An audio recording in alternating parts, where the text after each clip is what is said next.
And we are live. What's going on, everybody? It's a Saturday night here in beautiful Evansville, Indiana.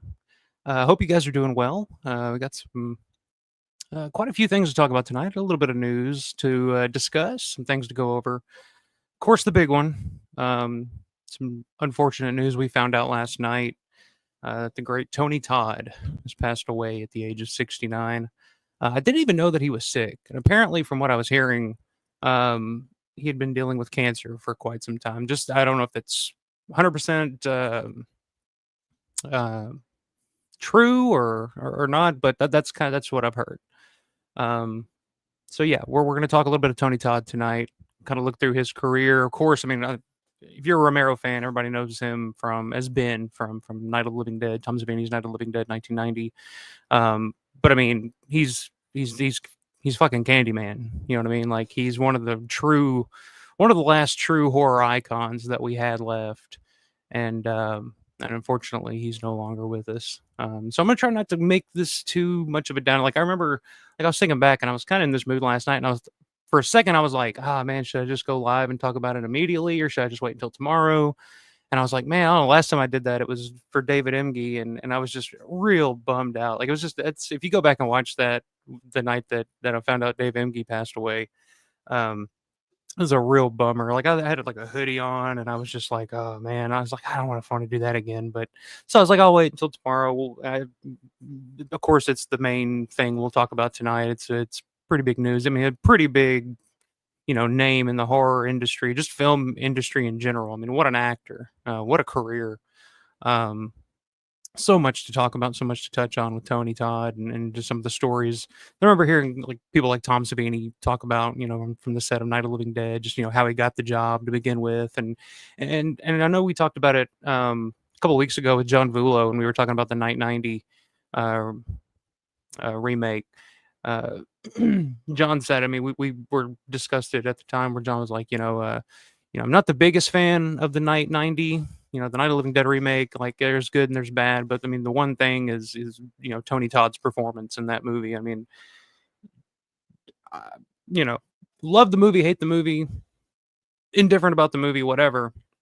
I've pretty much universally praised is Tony Todd's performance has been, and just the fact that he was able to take a character like Ben, and try to fill the shoes of somebody like Dwayne Jones, who just made that role what it was in the original.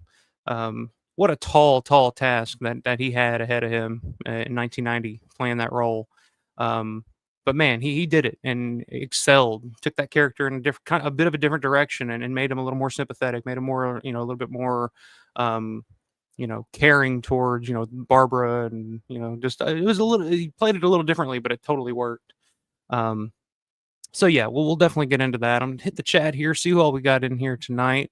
Um, let's see, we're right at the top. Robert, what's up, man? Robert Harbert's second. Really looking forward to this one.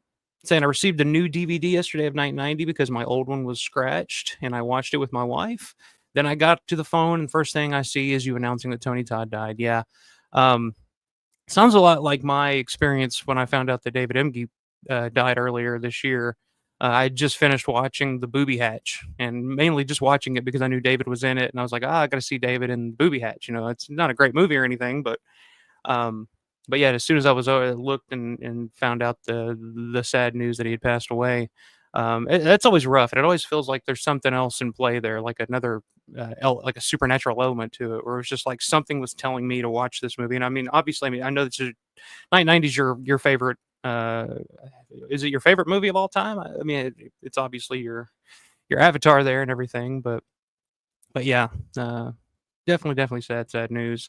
Matt Landrum's in the house. What's up, Matt? Good to see you. I know you're a big Night 90 guy. Brandon Salisbury, good to see you, man. Hope you're doing well. I know you're busy at work on that Resident Evil documentary that I'm really looking forward to. And I will also talk about.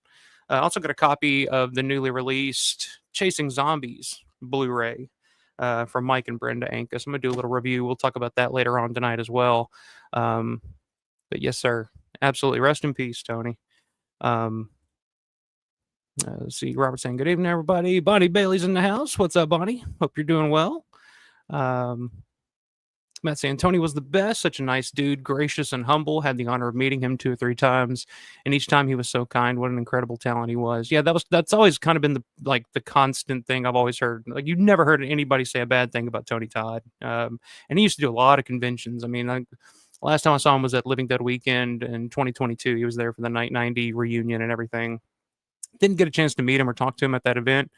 Because I mean, he was one of the guests one of the few guests that I can remember off the top of my head that just always had a line at a Living Dead weekend. And typically at a Living Dead weekend, it's a good it's pretty free. You can kind of go and talk to different guests, talk to different people and stuff. But yeah, Tony was one that it was like every time I went by his table, it was just like there was a line there, which just goes to show like how popular Tony was and what an icon he was. But yeah, I've never heard anybody have a bad story about meeting Tony Todd or anything like that. I never heard anybody say anything bad about working with him on anything. I mean, just you couldn't ask for anything better. John, what's up, man? RIP Tony. After just talking about how great he was in 1990, yeah, as I was saying earlier, and it's totally true. And then, like I said, love the movie, hate the movie. I think universally, everything that I've heard from people is, Tony's performance in that movie is top notch, and it really is. So, shit, I think I lost my place here. Let's see. Larry's in the house. What's up, Larry? Rest in peace, Tony. Absolutely. Stukas, what's up, man? Stukas Dive in the house. Aro, what's going on, man? Good to see you. Let's see. It says, would you like to see a third issue of Night of the Living Dead with all the mod cons, or is that done already? Like another remake? Not sure what you're asking there. Would you like to see a third issue of Night of the Living Dead with the mod cons? Clarify that for me a little bit, man. Just getting started. I'm still getting warmed up. Just 10 minutes into this sucker. But if I'd like to see another remake of Night of the Living Dead, if that's the question that you're asking, I mean, it's been what, like 30, almost 35 years now since the last one. So I mean, I know me and Will Phelps have talked about this in the past. Of doing a modern version of Night of the Living Dead. What would that look like? And of course, it's been done. I mean, you've had Night of the Living Dead 3D and all this other shit. But like a good budget, good cast, good director, that type of thing. I mean, I'd be interested in watching it. I mean, it kind of goes to another topic we'll talk about later on tonight with the Twilight of the Dead news that we got this week. But I'm always open to new things. I mean, you just got to watch it, realize that it's not George, but it's something that's directly inspired by George. So I mean, I'd be open to that. Robert's saying, yeah, it's his favorite movie of all time. There we go. Brandon with Brandon Salisbury saying Chasing Zombies is really good. Yeah. I enjoyed it. I have we'll get to that later. I have a few thoughts, a couple of complaints, a couple of this, a couple of that, but overall for a Romero fan like me, I mean, it was, an enjoyable watch for sure. Arl saying he didn't slap her silly like in the 60 version. No, he didn't. No, I think that was one of the things that this Barbara character in Night 90 was kind of the one that was, on the edge of slapping everybody else. So still can't see how that passed in the 60s in racial terms. Yeah, I mean, it really didn't. I mean, Dwayne Jones talked about, when George wanted him to do that, because of course that role of Ben was originally written for Rudy Ritchie, actually, and it was kind of written as a big kind of more not brooding, but more of a brawn character as opposed to a brains character, I guess.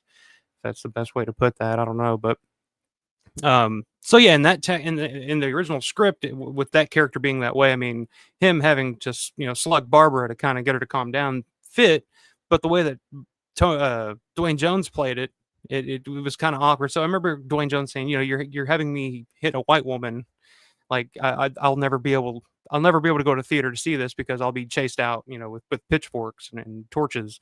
But I mean, it again, George always said like, "Oh, I was just naive. I didn't realize it. I didn't think about it. I was just like, nobody cares. It's 1968, man. Everybody's everybody's cool now." It's like, well.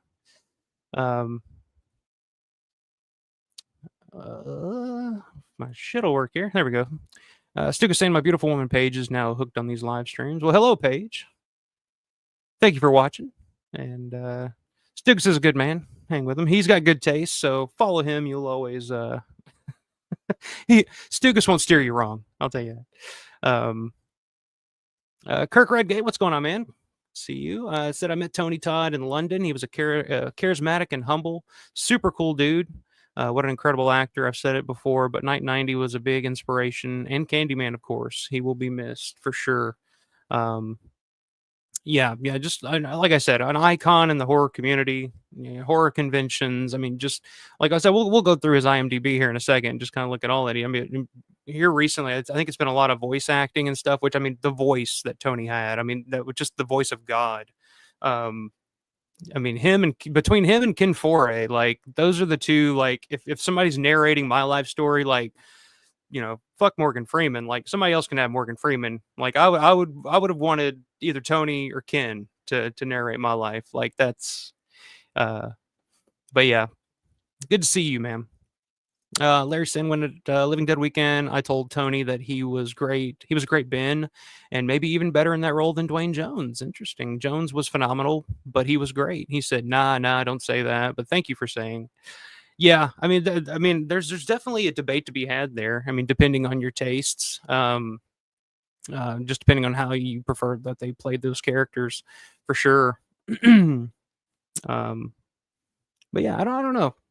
I love Ben's performance in that original, but Tony is definitely. I mean, especially some of those scenes where he's got the tire iron, he goes down, he drives it into the head of Dirk Ashton, and he's just like, "God damn you, God damn all of you." It's so good. And it's funny, I mean, and Tom Savini talks about, I mean, he beat out some pretty big names to get that role. I mean, Lawrence Fishburne, I think, auditioned for that role. Eric LaSalle auditioned for that role, of course, from ER. But Tom always talked about when Tony walked in to audition for that role, took the screenplay, stepped outside for a few minutes, came back in, had it memorized off script, and just started crying, like emotionally, like got invested in it, just like that. And Tom Savini was like, "Oh, that's the moment that I knew that's Ben." So that's just how fucking good Tony Todd was as an actor, and why he had a career that just spanned multiple decades, multiple genres, and just great stuff. Brandon saying the Resident Evil doc is less than 2 months from release. Still waiting on the distributor to announce it. Well, I can't wait, man. I know a lot of people. There's been a lot of. I've heard a lot of people talking about that.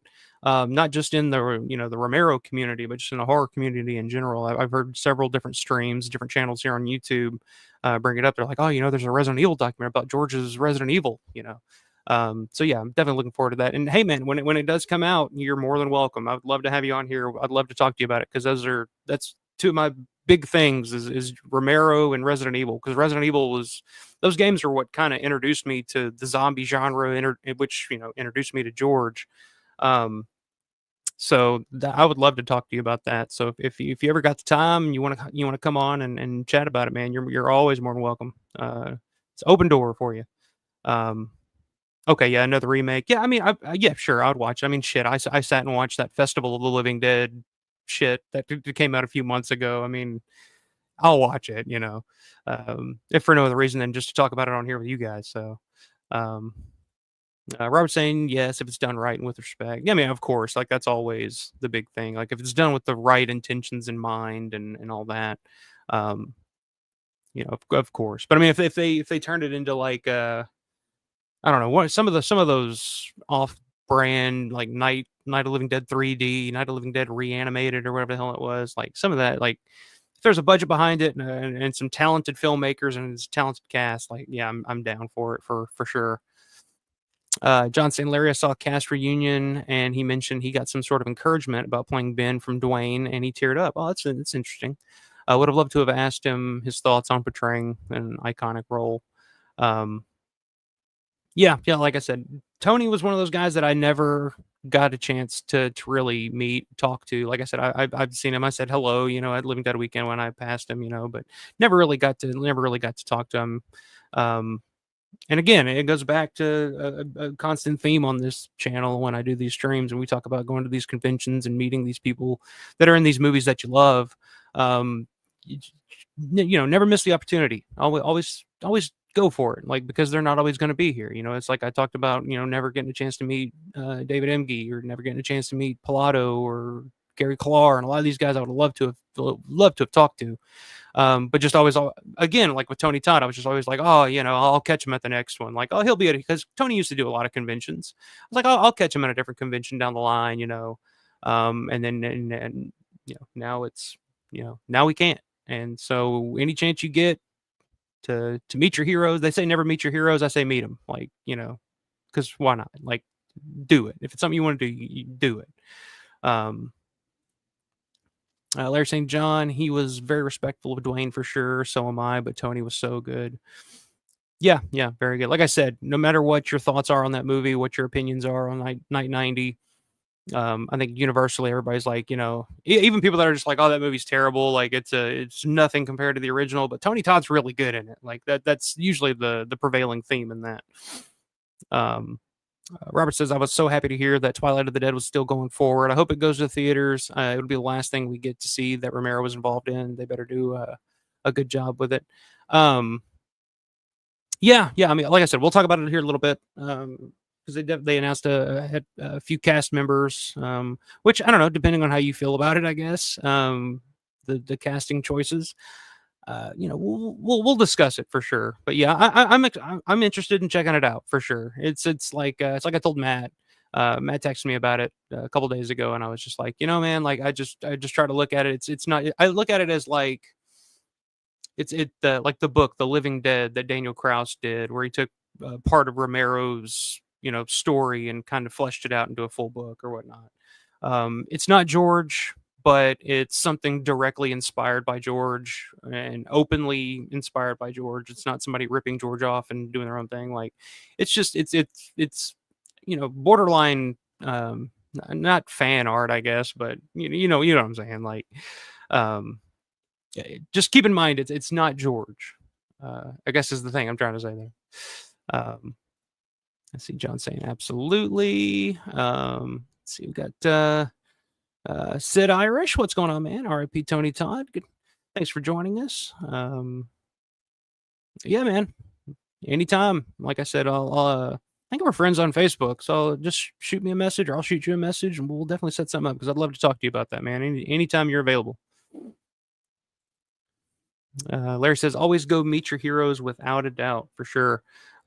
Even if it's, like I said, everybody's had, a disappointing interaction with somebody that they really looked up to, especially at some of these cons, especially some of the bigger name actors that, are probably just there because they know they can make a few bucks and, get a free trip out of it or something like that. But I always say, like, and I know a lot of the prices and stuff for autographs and stuff like that, but are pretty outrageous these days. But at the same time, it's like, don't look at it as you're paying somebody for them to sign something, because if you look at it as that, it's like, why am I paying somebody $60 to sign their name on something? It's ridiculous. But look at it as a chance to interact with them, to tell them, like, hey, your role in this movie affected me, touched me, and this is why. Like, I appreciate you, thank you very much. Like, just let these people know, especially for these Romero films. Like, if you go to a Living Dead weekend or something like that, because they're full of like all the cast members and the crew members that they're not going to get recognized walking down the streets. They're not going to get mobbed like they're Brad Pitt or something like that. But to us, they're bigger than Brad Pitt. Like, if I saw Tony Booba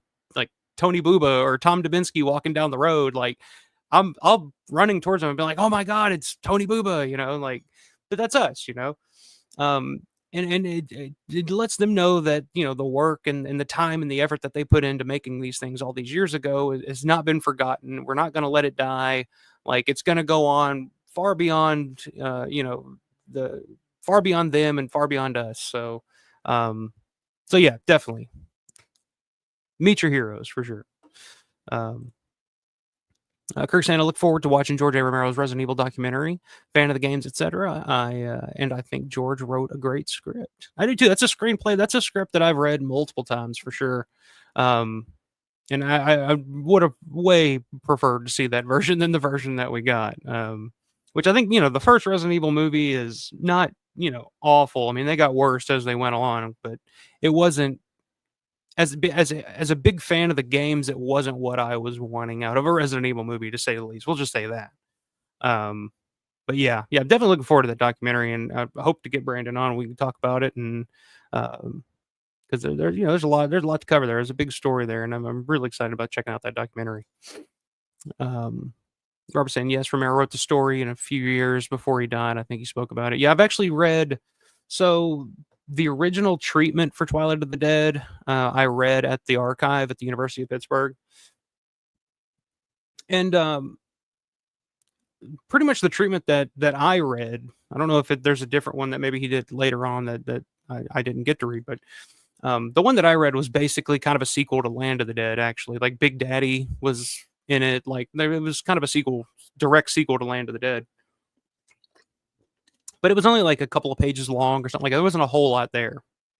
But there were some interesting ideas to it. Like there's definitely some meat on the bone there. So I'm curious to see what they do with it, and how far they take it, for sure. In what direction that they take it. Because Brad Anderson, again, like I said, I'm interested in watching something if you have a quality filmmaker in charge of it, and a budget and cast and all that. And Brad Anderson's, has proven in the past that he can make some quality films. I mean, Session 9, The Machinist, like he's a guy with some chops. So that's definitely a big positive for me. So see, Matt saying, my freshman year of high school, I had to choose a monologue to present in drama class. I chose Tony's monologue from Night 90. That's fucking awesome. I was able to tell him in person, and he really loved that. Yeah, that's awesome, man. I didn't know that. That's cool as shit. I wish you had like a video of that or something like that. I'd love to see that. God, I remember my drama class in high school. I think me and a buddy did The Odd Couple or something like that. But that would have been freaking sweet. I remember my drama class, actually, I had to do, there was some kind of project where I had to take a decade and kind of, I don't know, display like what that decade was about in terms of like cinema, theater, et cetera, music, shit like that. And I chose the 70s just so I could show a clip from Dawn of the Dead. I showed the clip of just talking about like consumerism and stuff, and showing like, oh, in the 70s it's when it all went downhill at the end of the 70s into the 80s, and then everybody was just all about consumerism. So I used a clip of Dawn of the Dead where they're all standing there in front of the JC Penney's with the mint coats on, and talking about, when there's no more room in hell, the dead will walk the earth. Had to show that in class. So that's pretty fucking awesome, man. See, Robert saying, according to IMDb, he wrote the story, but obviously not the screenplay. Yeah, I mean, it's basically a treatment. Like I said, the one that I read, it's like a couple of pages long. So, but yeah, like I said, there were some pretty cool ideas to it. I don't think it's, unless they announce that they've cast, Eugene Clark. I don't think it's going to be the direct sequel to Land of the Dead that the treatment was, but who knows? We'll see. There's the man, Rick, the North Going Llama. What's going on, man? Hello. Sorry I'm late. No worries, man. Glad you could join us. And like I said, any chance I get to say that name, I'm always excited to do that. So good to see you, man. Rob saying loves Session 9 so much. Yeah, that's one that I still need to see. I was actually looking it up earlier to see if it was available to stream anywhere, because I don't own it on Blu-ray or anything like that. And that's one that I know that Landrum, Matt's a pretty big fan of too. So it's definitely one I want to check out sooner than later, especially now knowing that he's doing the Twilight of the Dead. I hope I'm coming in okay. Yeah, it's showing my connection's a little iffy right now. Of course it is. Why wouldn't it be? Sid, what's going on, man? Good to see you. Hey, Twilight may be iffy. R.I.P. Tony. There you go. Yeah, I mean, Twilight be iffy. I don't know. It's that and the Queens of the Dead thing. I'm there's shit to look forward to. We'll just say that. Sid saying hi to everyone. Matt saying late 90s, not a camera or cell phone in sight. Yeah. Miss those days. Or you could have been one of those kids that just brought the big fucking camcorder everywhere. I do love seeing those. You can find those on YouTube. You can find those videos of people that brought a camcorder to school. So it's like, oh, high school in 1998. This is what it looked like. It's like I'll get sucked down that rabbit hole on YouTube very, very easily. Uh, why is I guess I'm okay. I don't know. My connection's showing really weak right now, and I'm connected directly into the fucking whatever. We'll keep rolling with it. If I look or sound like shit, let me know. I apologize, but what can you do? Since then, man, we couldn't use content like that in my classes. Yeah, I mean, that was one thing. I mean, it was the scene. There was no, gut munching or, zombies getting shot in the head or anything in that scene. So I guess it was okay. But hell, I used to show my movies when I was in high school. Like I used to make a little 45-minute, hour-long movies. And that's pretty much how I got through art class, was just making those movies. So, let's see, Rick with the rest in peace, Tony Todd, for sure. Um, let's see. Robert saying, I guess it's supposed to take place on an island. Yeah, yeah. And in the treatment, that's what basically in the treatment, the main character lives on like a houseboat or something like that, right offshore of the island. And then when he needs supplies or whatever, he goes in and gathers supplies from the town on the island, and then goes back out to his boat or whatever. Um, Spoiler alert. I don't know if that's even still in the screenplay or not, but it's the thing I read. Let's see. Larry saying, love session 9. Just buy it. It's worth it. Yeah, and I'll probably end up. I mean, if it's one of those, if I see it on the watch, I don't think I've ever seen it, out and about, like at a FYE or anything like that. But yeah, it's definitely one that I'll definitely want to check out here sooner rather than later. Still on an LAN connection, right? Yeah, I mean, I don't know. I just think I just think our internet sucks, and it's been kind of rainy and stormy today, so that's always a bad combination for my shit internet out here. Southern Indiana, what can you do? Matt saying audio good, video a little choppy. Okay, well, as long as you guys can hear me, I mean, I guess I can. It's just looking like I'm on fucking dial up video wise, but hopefully it'll clear up here sooner rather than later. But as long as you guys are hearing me okay, I'm good with that, I guess. But yeah. So yeah, let's talk about Tony Todd a little bit. I mean, like I said, found out last night he passed away, age 69. Very, very young. Too young. Like I said, from all accounts, from what I've heard, it was he'd been battling cancer for a while, and I was I was very surprised because I mean, like I said, last time I saw him was Living Dead Weekend 2022, and he looked fine. Like he looked good to me, so I didn't have any of the worries that some people have. Like I know I've heard like if Clive Barker is kind of looking like he's kind of really feeling it these days. I've heard that Reggie Bannister's also kind of winding down. I don't know if he's going to be doing too many more cons.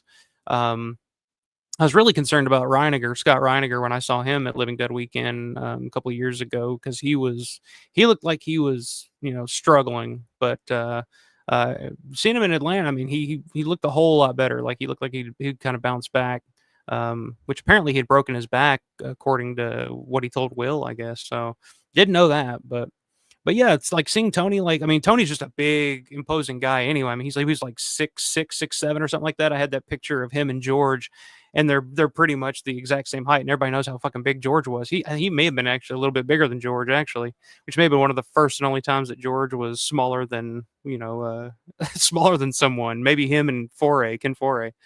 But yeah, apparently, like I said, from what I've heard, he was battling cancer, and that's it. It's a terrible, terrible thing that I guess it's just kind of a part of life. But yeah, I was pretty shocked to see it last night. Let me go and pull up the article here that I read on Variety.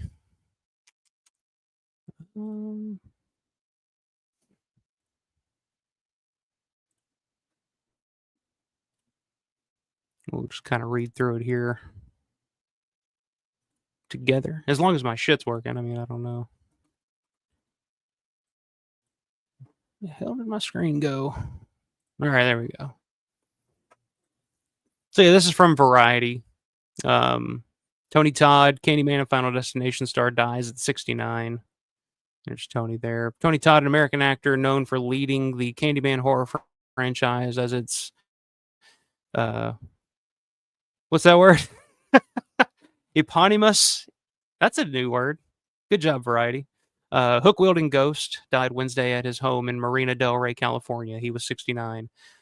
Todd's death was confirmed by a representative for the actor. Cause of death was not disclosed. Like I said, I don't think they disclosed it. They may have said something today, but I know last night it was kind of undisclosed. But from what I was hearing, rumors were that it was cancer. A reliable presence in genre fare across 4 decades. Todd's series of credits include iconic titles such as Alec Proy's comic book adaptation The Crow, Michael Bay's Alcatraz actioner The Rock, and the elaborate killing set piece series Final Destination. That's an interesting way to describe Final Destination. One of his earliest film performances came in the early in his early I was going to say in the early 30s. I don't think I was right. In his early 30s in Oliver Stone's Oscar-winning war epic Platoon. That's right. On Star Trek: The Next Generation, Todd donned alien makeup to play Kern, a commander in the Klingon Defense Force, and the brother of Worf, played by series regular Michael Dorn. Yeah, not a big Star Trek guy. That'd be I think that's a Will thing. You have to ask Phelps about that. But Todd secured his name in the genre pantheon by his performance in Bernard Rose's Candyman, an early 90s Americanized spin on a Clive Barker short story that brought a memorable supernatural spin on themes of gentrification and racism. At a towering 6'5", Todd played Daniel Robital. I can't remember how to pronounce that. He's a Candyman to me, aka Candyman.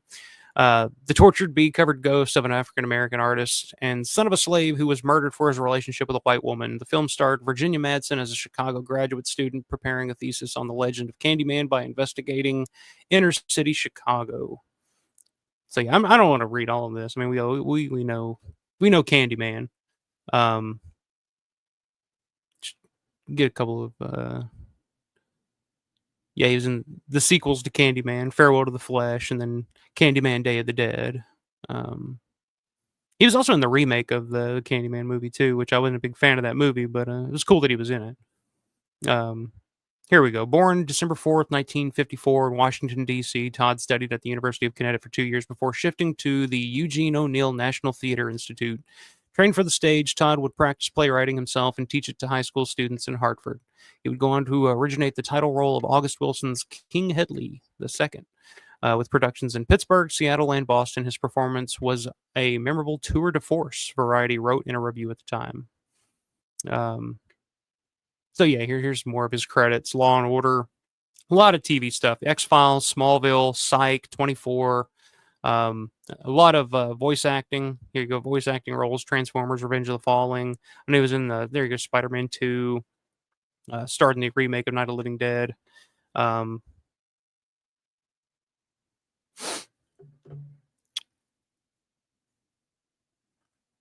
But yeah, there you go. Todd is survived by his 2 children, Alex and Ariana. So there you go. 69, man. Way too young. Way too young. Yeah, his IMDb is pretty fucking crazy. Yeah, he started. I guess his big first major role would have been Platoon. Yeah, I guess in the early 80s. Hold on, it's going to take me a minute to scroll all the way through his filmography here. Get down to the bottom to the start. Like I've been scrolling for a second here. I'm only at 2006, so hang on a second. I guess I could. I don't know.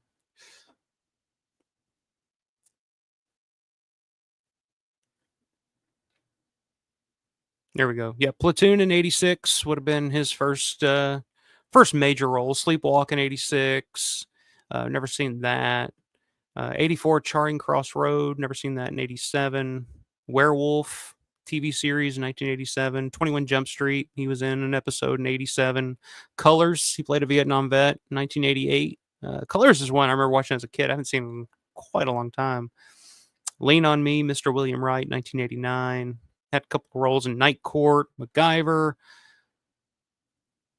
But I guess, yeah, I mean, I guess his major big lead breakout role would have been, Night of the Living Dead, Night 90, which I don't know if I'm still. Let me close some windows here. Because my whole computer is running pretty slow right now. I apologize, guys. Let me get, Jesus.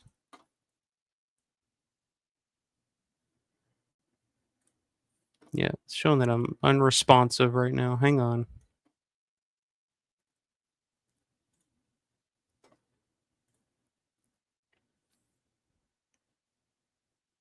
Okay.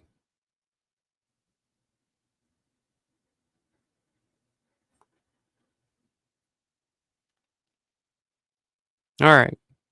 Am I back? Am I working here? I think I just had too much shit open on my computer. Trying to get everything prepared today. But yeah, okay. So 990, and we'll talk about Night of the Living Dead, 1990. Um, like I said, like I've said before, that was my first introduction to the zombie genre. That was my first introduction to Romero. First zombie movie I ever saw. Like I said, first started playing Resident Evil, I got interested in the concept of like, what is a zombie? Like, what flesh eating zombies? What is it? And it's like, oh, there's a movie Night of the Living Dead. You should check out. My aunt told me that. I guess she was, referring to the original Night of the Living Dead, of course. But at the time, this was probably 98. It was right around the time Resident Evil 2 came out. Maybe 3, I can't remember. But so I'm at the video store. I see Night of the Living Dead, and it's the remake, 1990. And take it home, watch it, and I just fall in love with it. I mean, to me, it's terrifying. Just the idea, just the basic idea. I remember the thing that terrified me most was the basic idea of being trapped in your home and people clawing at your windows trying to get you. So yeah, for like a 10, 11-year old, whatever I was at the time, terrifying. So Tony Todd's performance as Ben in 1990 was kind of my introduction to that character, Ben. Like that was Ben to me. Like Tony Todd was Ben. And like I said, his performance in Night 90 is fantastic. I told the story about how he got cast in that role. Tom talked about him crying during the audition. Like that was just like, wow, what an actor. Um, but yeah, just the way he played that character in the remake, definitely a very emotional performance. He cries a number of times in that performance. Just some of the dialogue, you gotta get him in the head. Just such a good performance in that for sure. Um, and it kind of made his career in a lot of ways, because I think Candyman would come in 92, and Candyman to me is one of those iconic just horror characters. Like to me, he's right up there with Freddy, Jason, Michael Myers, Candyman. Um, when I was younger, like I remember being in elementary school. Now I grew up in Hopkinsville, Kentucky, which is about an hour north of Nashville. And I went to a mostly black school, a mostly black elementary school. Like when I say that I grew up in a holler in the hood, like that's where I grew up. Like I lived in a holler, but you go down the road, you get out of that holler, and you're in the hood. Like you grew up around gangs and shit like that. Like it's interesting. Um, so when I started going to elementary school, like it was a mostly black school. Like I was one of the only white kids there. So I grew up with nothing but black friends, and and Candyman was one of those movies that everybody always talked about, because like growing up, like I always had, for a white kid, I always had Jason, Freddy, like we always knew those guys. But when Candyman came out in 92, like, I mean, I was starting kindergarten, 94, like first grade, 95, something like that. So Candyman had been out, it was on video, it was probably playing on HBO. Like every kid in school had seen Candyman. And that was he was up there with Freddy, Jason, Leatherface, all the rest of the big names, like when I was a kid. So it was always so cool to me, because to me, I feel like Candyman was kind of the first. I mean, maybe correct me if I'm wrong. I mean, other than like the black exploitation stuff in the 70s, but Candyman was kind of the first like black horror icon, horror character, like a Jason or a Freddy. Um, he was kind of the first. He was a big deal, and to the kids in my elementary school, like that was the guy. Like going to like we would always dare each other, like go to the mirror in the bathroom and say Candyman 5 times or whatever. Um, that he was just as popular as the rest of them when I was in school. Everybody talked about Candyman. Everybody loved Candyman. Um, so yeah, when people talk about that movie, when people talk about Tony Todd, like doing all these conventions and stuff, like Tony Todd to me is right up there with Kane Hodder and Robert Englund and Nick Castle and Gunnar Hansen and all the the classic big name, especially from that era, in terms like horror icons, the characters. Tony Todd was right up there, always with them to me. Like Candyman was a big deal. I don't know how people feel about that movie these days. I always hear like a mixed thing. I've always loved that movie. I think that movie is brilliant. I think it's absolutely one of the best horror movies of the 90s for sure. Um, but I mean, just he was so perfect in that role, just perfect to play that role just the moment you first hear Helen, just that deep voice in that parking garage, you're just like, oh man, like this is some pretty freaky shit. And then the bees in the mouth and stuff like that. I mean, apparently he had it in his contract when he was doing Candyman that he would get paid an extra $1,000 for every bee sting he would get during the filming of that movie. It's fucking brilliant. But just the fact that he would let them do that, like just put okay, just put all these bees in my mouth. I mean, I'm sure there was probably like a guard or something to keep them from going down his throat. Maybe I don't know. Maybe there wasn't. I would assume there would be. But just the fact that he had the foresight to be okay, I'm gonna let you do all that, but I'm gonna let you do this, but it's gonna cost you an extra $1,000 per bee sting. Like if these bees start stinging me, it's gonna cost you guys money. Um, really, really good. Um, but yeah, I've always been a big fan of Candyman. It's one that I was probably gonna rewatch again here soon with finding it up. I mean, the score, the Philip Glass score for Candyman's fantastic. Yeah, I've always felt like Candyman is right up there in my mind with the Freddys and the Jasons in terms of like the horror icons. Um, but yeah, 94. The Crow was another one of my all-time favorite movies. He played kind of the henchman to Michael Wincott's character, the main villain in the movie.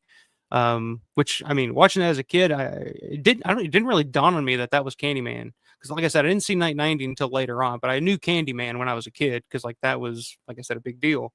But watching it when I was younger, because I remember watching The Crow when it came out, like I was pretty big deal when we were kids, especially with the Brandon Lee controversy and stuff like that. But I remember watching it; it never really dawned on me that that was the same guy that played Candyman. And then watching it later, I'm like, holy shit, it's Tony Todd. Um, Great in that. I love The Crow. And then of course Candyman Farewell to the Flesh in '95, the sequel. Star Trek Deep Space Nine, he was in 2 episodes, '95 and '96. Murder She Wrote. I mean, I'm just gonna pick and choose some of these. The Rock '96, Captain Darrow. That's one I remember watching when it came out. Probably one of the better. I think that's a Michael Bay movie, isn't it? The Rock with Sean Connery and pretty sure that's Michael Bay. But yeah, I remember watching that when I was a kid, thinking that was pretty badass. Um, but yeah, just a lot of TV. I mean, pretty much any TV series you can think of. Beverly Hills 90210, NYPD Blue, Xena Warrior Princess. Um, Here's a movie that doesn't really get talked about a whole lot. Is Wishmaster. Like I remember when I was younger, Wishmaster was pretty damn cool horror movie.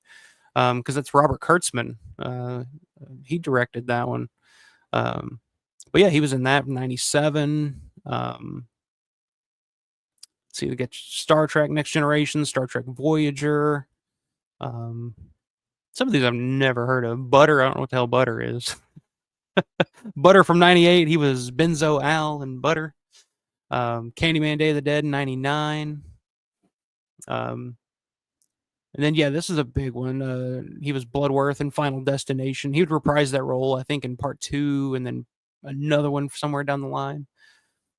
Final Destination. I'm a big fan of the first Final Destination. The rest of them I couldn't care less about, but the first Final Destination I thought was pretty goddamn brilliant. I know a lot of people love the second one, but I just thought like it's one of those concepts that like once you've done it once, it's hard to do it again without being like, really, we're gonna do this again, to the point where like the first Final Destination to me felt like a horror film, whereas the second one just felt like an action movie. Like a lot of it was just shit blowing up, and I was just like, it's not really what I was wanting out of it. But um, but yeah, he pretty. It's a smaller role in Final Destination that Tony had, but it's one of the iconic roles, which is why they ended up bringing him back.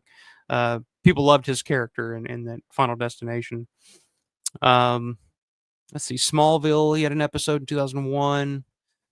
Charmed, an episode in 2002. Boston Public, CSI Miami. Um, Final Destination 2. There you go, is Mr. Bloodworth. Scarecrow Slayer. I don't know what that is. Murder Set Pieces. That's one I've always heard about, never seen. It's pretty notorious, from 2004, but apparently had a little role in that. Um, yeah, like I said, a lot of TV. I mean, this dude just had a constant career from the time he started.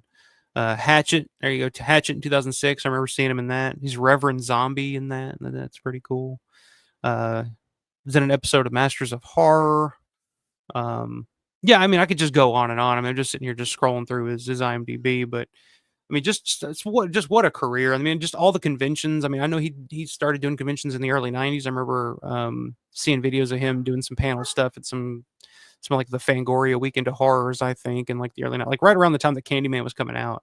And he was just talking about the role, and I think that's where I first heard that he got the $1,000 per bee sting in his contract or whatnot. Um, but yeah, just what a career. I mean, we love him as Romero fans for his portrayal of Ben in Night 90. I mean, it's so good. It's such a great performance. Larry, I mean, if Larry is saying that that he prefers your performance over Dwayne Jones in the original Night of the Living Dead, I think that's saying a lot. Because like I said, that's big fucking shoes to fill. Big shoes to fill. I mean, you're already remaking a classic, like an all-time classic film, not just a classic horror film, but a classic film. And it's like John Vulo said, it's like trying to play Vito Corleone in a remake of The Godfather. It's like, how are you going to top Marlon Brando? Like, but he does it. Like he if not tops it, he equals what Dwayne was able to do in the original for sure. And then, like I said, Candyman, horror icon, that cemented his spot at conventions and just in the horror community for the rest of his life. And like I said, that's why when I at Living Dead Weekend a couple of years ago when he was there for the Night 90 reunion. It was hard to get to him. Like I said, Living Dead Weekend's pretty laid back convention. Like it's pretty damn cool. Um, and it's, if you come across a guest or something like that you can't get to because there's constantly a line there, like that's saying something. Like that kind of shows how respected and beloved that Tony was, and not just the Romero community, but the horror community in general. But yeah, let's hit some comments here. I know you guys I'm probably behind on some shit. So if what I read doesn't make sense, if I'm like 10, 15 minutes behind, I apologize. Um, since saying all my stories in creative writing or Super 8 film class were marked down for being too violent, wimpy teachers, Tarantino hadn't arrived yet. Yeah. Well, see, like, it's funny to me, like, I guess by the time that I was in high school, like, most of the teachers just thought it was, interesting that I was like, oh, Michael's making a movie. And like, yeah, there's some stuff in it. There's some violence and there's some blood. But, at least he's doing something different. He's doing something interesting over here. Um, for those who haven't seen this, Tony was quite good in it, only 20 minutes long. What is it? I don't know if I've seen it. Only 21 minutes long. I don't know. Rick saying I like Super 8. The movie Super 8. That's one that I liked the first like 20 minutes of. I was like, oh, this is actually pretty cool. And then it kind of got a little too far out there for my tastes. Larry saying Reiniger broke his back quite a while ago. He told me about it in 2008. Oh, okay, I didn't know that. When he came up on the roof of the mall the last time. So it's a constant thing with lasting effects that still remain. Okay. Yeah, because I remember when he was at Living Dead Weekend last year. Yeah, I guess it was the one from last year. He was in the wheelchair, and I was just like, "Damn, Scott's not looking too good." But seeing him in Atlanta, it kind of, made me feel a little better about it. He was walking around, he's in good spirits, so that's good news. But yeah, I hate that he been struggling with that for so long. But that kind of sucks. Which, I mean, I know breaking your back is kind of a big deal, but hate to hear that. Rick saying, I thought it was a great movie, reminiscent of the Steven Spielberg movies from the 70s, like Close Encounters. Yeah, I mean, like I said, the first 20 minutes or so, like I thought was pretty interesting with the kids, and they're making their little Super 8 movie and stuff like that. But I'm just not a big fan of big effects movies, modern big effects movies. I mean, back in the day, if you want to sit me down and watch an action movie or something like that, where they're actually blowing shit up and all this stuff, but like CGI, it just takes me out of movies most of the time. Like I just can't. I don't know. It just takes me out of it. It's like any CGI, even if it's really good CGI, it's just like, I can tell, like it's not really there. It's not really blowing up, which takes the fun out of action movies to me. Like when I watch an action movie now, like it's obviously you can tell, like, oh, they didn't really blow up that building. It's just CGI. But when you watch an action movie from the 80s or something like that, it's like, oh, like they actually blew that fucking building up. Like that's pretty fucking cool. That's the fun of action movies to me, is actually seeing, you know, the real stunts and the shit like that. Like when I see like an Avengers or a DC movie or something like that, it's like, it just looks like a video game. It looks like a video game cutscene with, like, they put a real actor's face on. It's just, I don't know. It doesn't register for me. But not to get off on a tangent on CGI, but what the hell? Since eponymous means named after a person or thing. Okay, there you go. The brains of the operation here, ladies and gentlemen. Synth. Can always count on Synth to come through with the info on shit when I need it. So appreciate it, man. Aro says you should have written stories about Oscar Wilde sniffing flowers instead. Yeah. You'd have probably gotten an A+ on that one.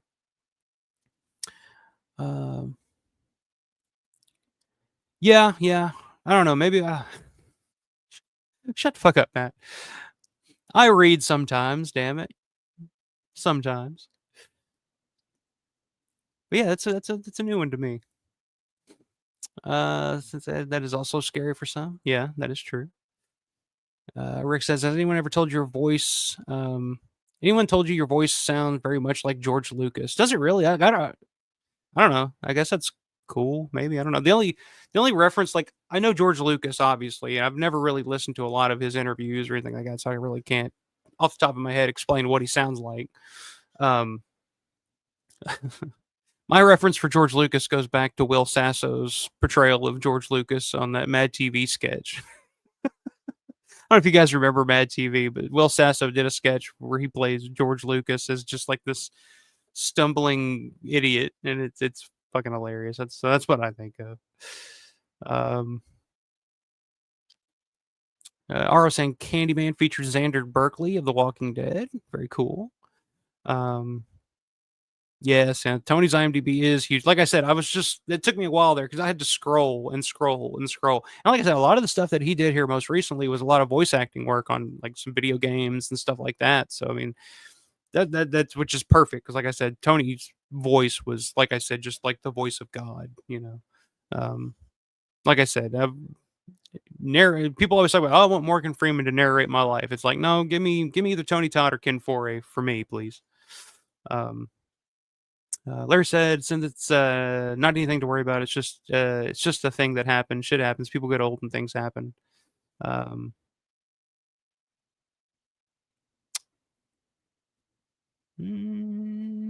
Trying to figure out what that's in reference to. Oh, okay, you're talking about Scotty. Okay, gotcha. Since saying, ain't that the truth? I'm getting to be old. Yeah, we all are. But that's the thing. If you're not getting older, you're already dead. So embrace it. One option's better than the other. So Rick says, did not know Tony Todd starred in Platoon. Then thought, yes, he was the black squad leader who carried the wooden walking stick. Yeah. Yeah, that was kind of like his first big movie role. I think there was like one before that, which I'm not going to scroll all the way back down there to find out what that was, but you get the drift. Let me X out of that. But yeah, Platoon was kind of his first big breakout role, I guess. Let's see. Matt saying, actually enjoyed the Candyman reboot. Love the soundtrack too. Nothing will beat the OG Philip Glass score, but still killer nonetheless. Okay, yeah. I mean, I've heard. That's one of those movies that I started, didn't get all the way through. I was just like, this ain't working for me. But I've actually heard quite a few people, pretty negative on it. They were like, it's not very good. But I've actually heard people that say it's pretty good. So,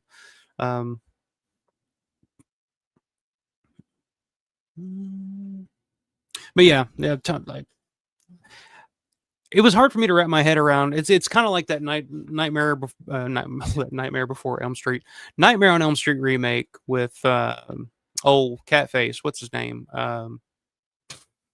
Dude from Bad News Bears. Shit, it's on the tip of my tongue, but I can't think of it. But it's just kind of one of those things. It's like it's one of those characters. Like you can do a different Friday the 13th and have a different Jason's because it's just a guy in a mask. It doesn't have to be Kane Hodder or any others. But Kane Hodder really wasn't Jason until the very end, anyway. Um, but you can do another Friday 13th. You can do another Leatherface. It's like we all love Gunnar Hansen and stuff, and there's only going to be one Gunnar Hansen version of Leatherface for sure. But it's easy to put a guy under a mask, stunt guy under a mask. Michael Myers is a good example. Just put a stunt guy under a mask and let him do his thing. But when it's a character that like a Freddy Krueger or Tony Todd and Candyman, it's like it's hard to recreate that for me. So like I was already kind of going into that remake, kind of thinking like, how can they replace um how can they replace Tony Todd? Like that's impossible. Which bad or good. I mean, I fully believe that Candyman remake is better than the Nightmare on Elm Street remake for sure. Um, God, I'm trying to think of that guy's name now, but it's stuck in La La Land. Rob, what's going on, man? Rob Lucas in the house. R.I.P. Tony. His breakout role was Night 90. Yeah, I mean, that was kind of his, I guess that was his first starring role, pretty much. Like I said, beat out some really good actors to get it. And yeah, like, it's kind of hard for me to imagine. Like, Lawrence Fishburne's a great actor. Eric LaSalle had a great career with ER, but it's hard for me to picture anybody else in that role of Ben. If it wasn't going to be Dwayne Jones, like Tony Todd's pretty goddamn close. Like even like if they tried to cast Ken Foray or something in that role, it's like I don't know if that would work. But Tony was like perfect casting for that. Just the emotion and all that he put into it, so good. Since then, his role as a Klingon in Star Trek: The Next Generation was pretty big. Before Candyman, right after Night 90. Yeah, like I said, I'm not the biggest aficionado on Star Trek. But I do know I've seen him before, and it's funny. It's one of those things where it's like I remember seeing him all the time, but it's another instance of like I never realized that was him because he was under so much makeup. Um, but yeah, pretty cool. Rob Lucas and Eugene Clark wanted that role badly, but had to settle on Big Daddy. Okay, I don't know. I think Eugene was cranking out the hits, probably right around this time, in the early '90s, keeping that love flame burning. You know what I mean? Robert Say Night 90 was my first introduction into Romero and zombies as well. Saw it on HBO when I was young. Yeah, I mean that's I don't God, now that you say that, I don't remember if I saw it on like HBO or Showtime first or rented it first. I remember seeing it on because it used to play on HBO and Showtime like all the time back in the day. Or maybe it was Stars or one of those, but I can't remember.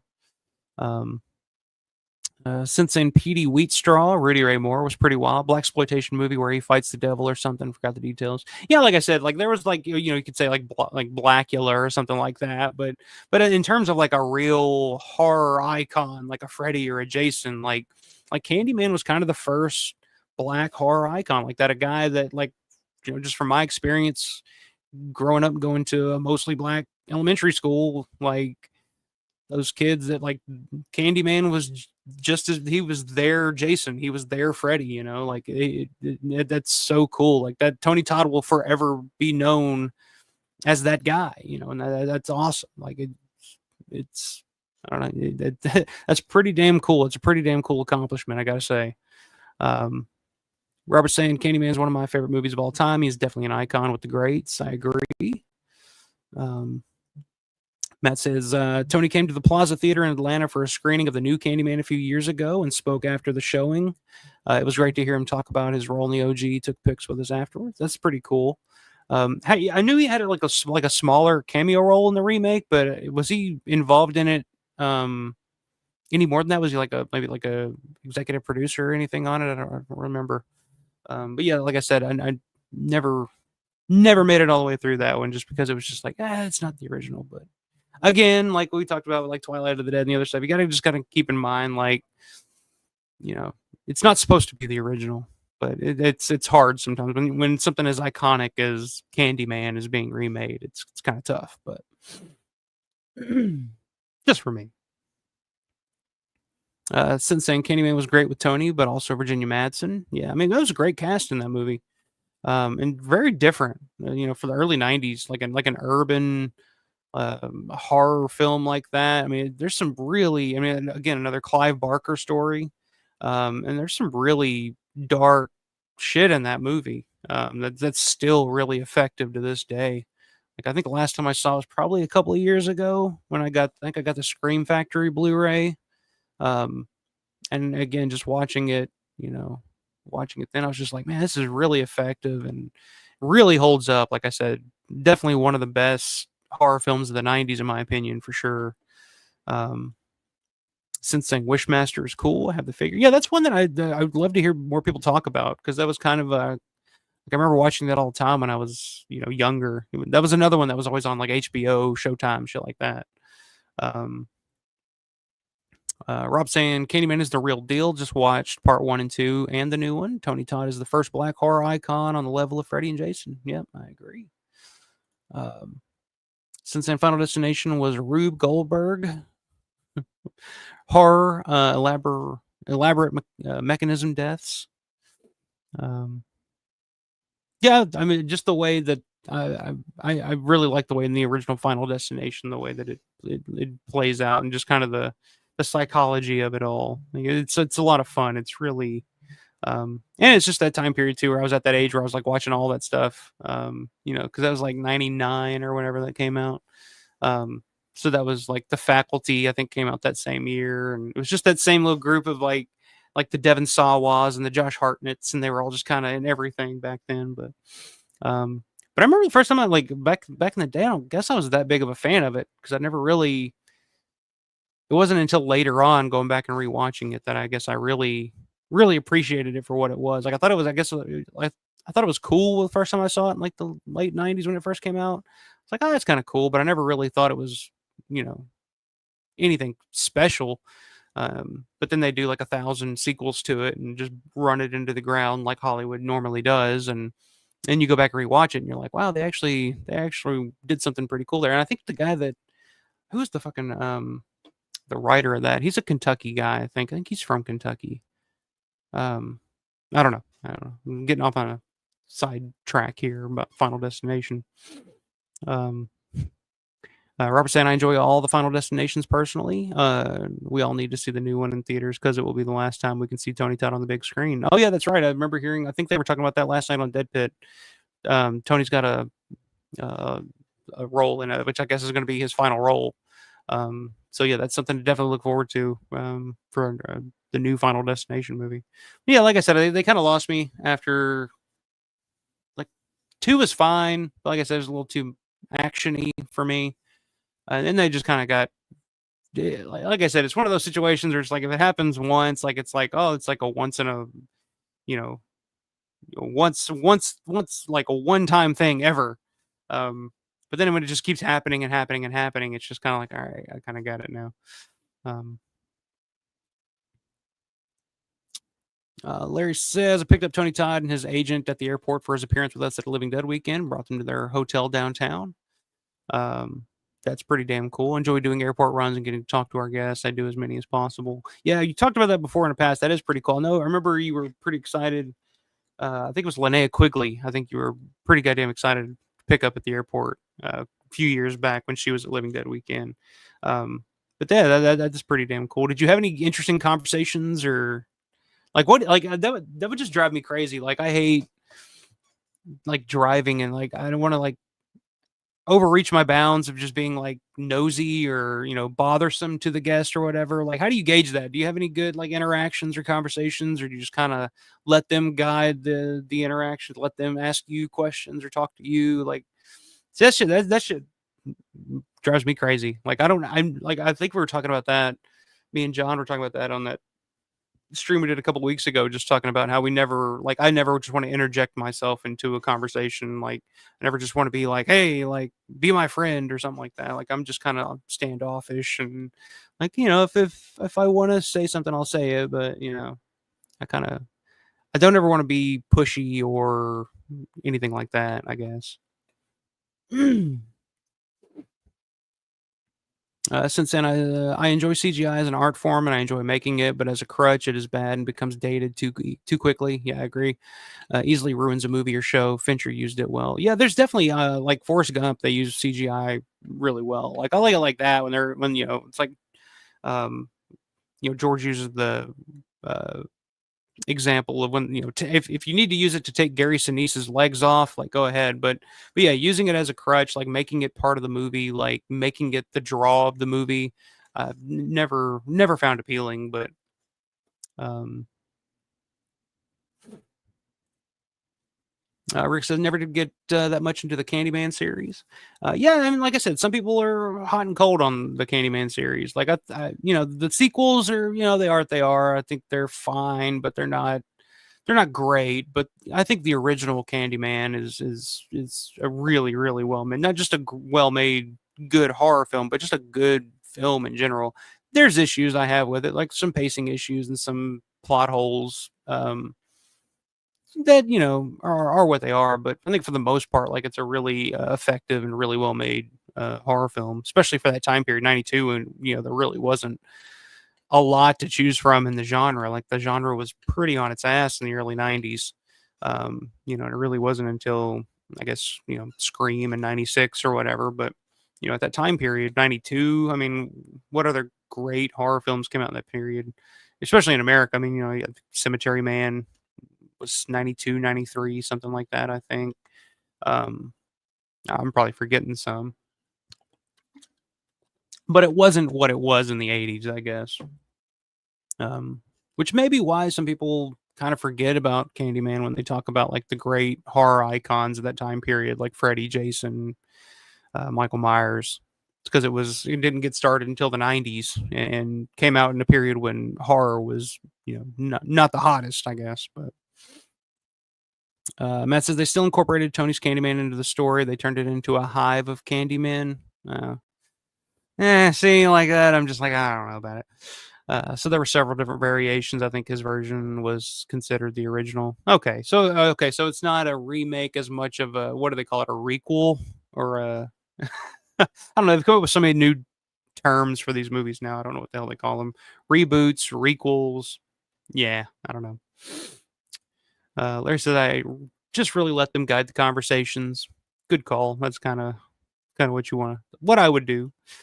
Um, Rick says never gave it a good try either. Yeah, like I said, the sequels are they're fine, but I just think the original Candyman is a truly like one of the great horror films of the last 30, 40 years or whatnot, especially in the '90s. One of the best horror films in the '90s for sure.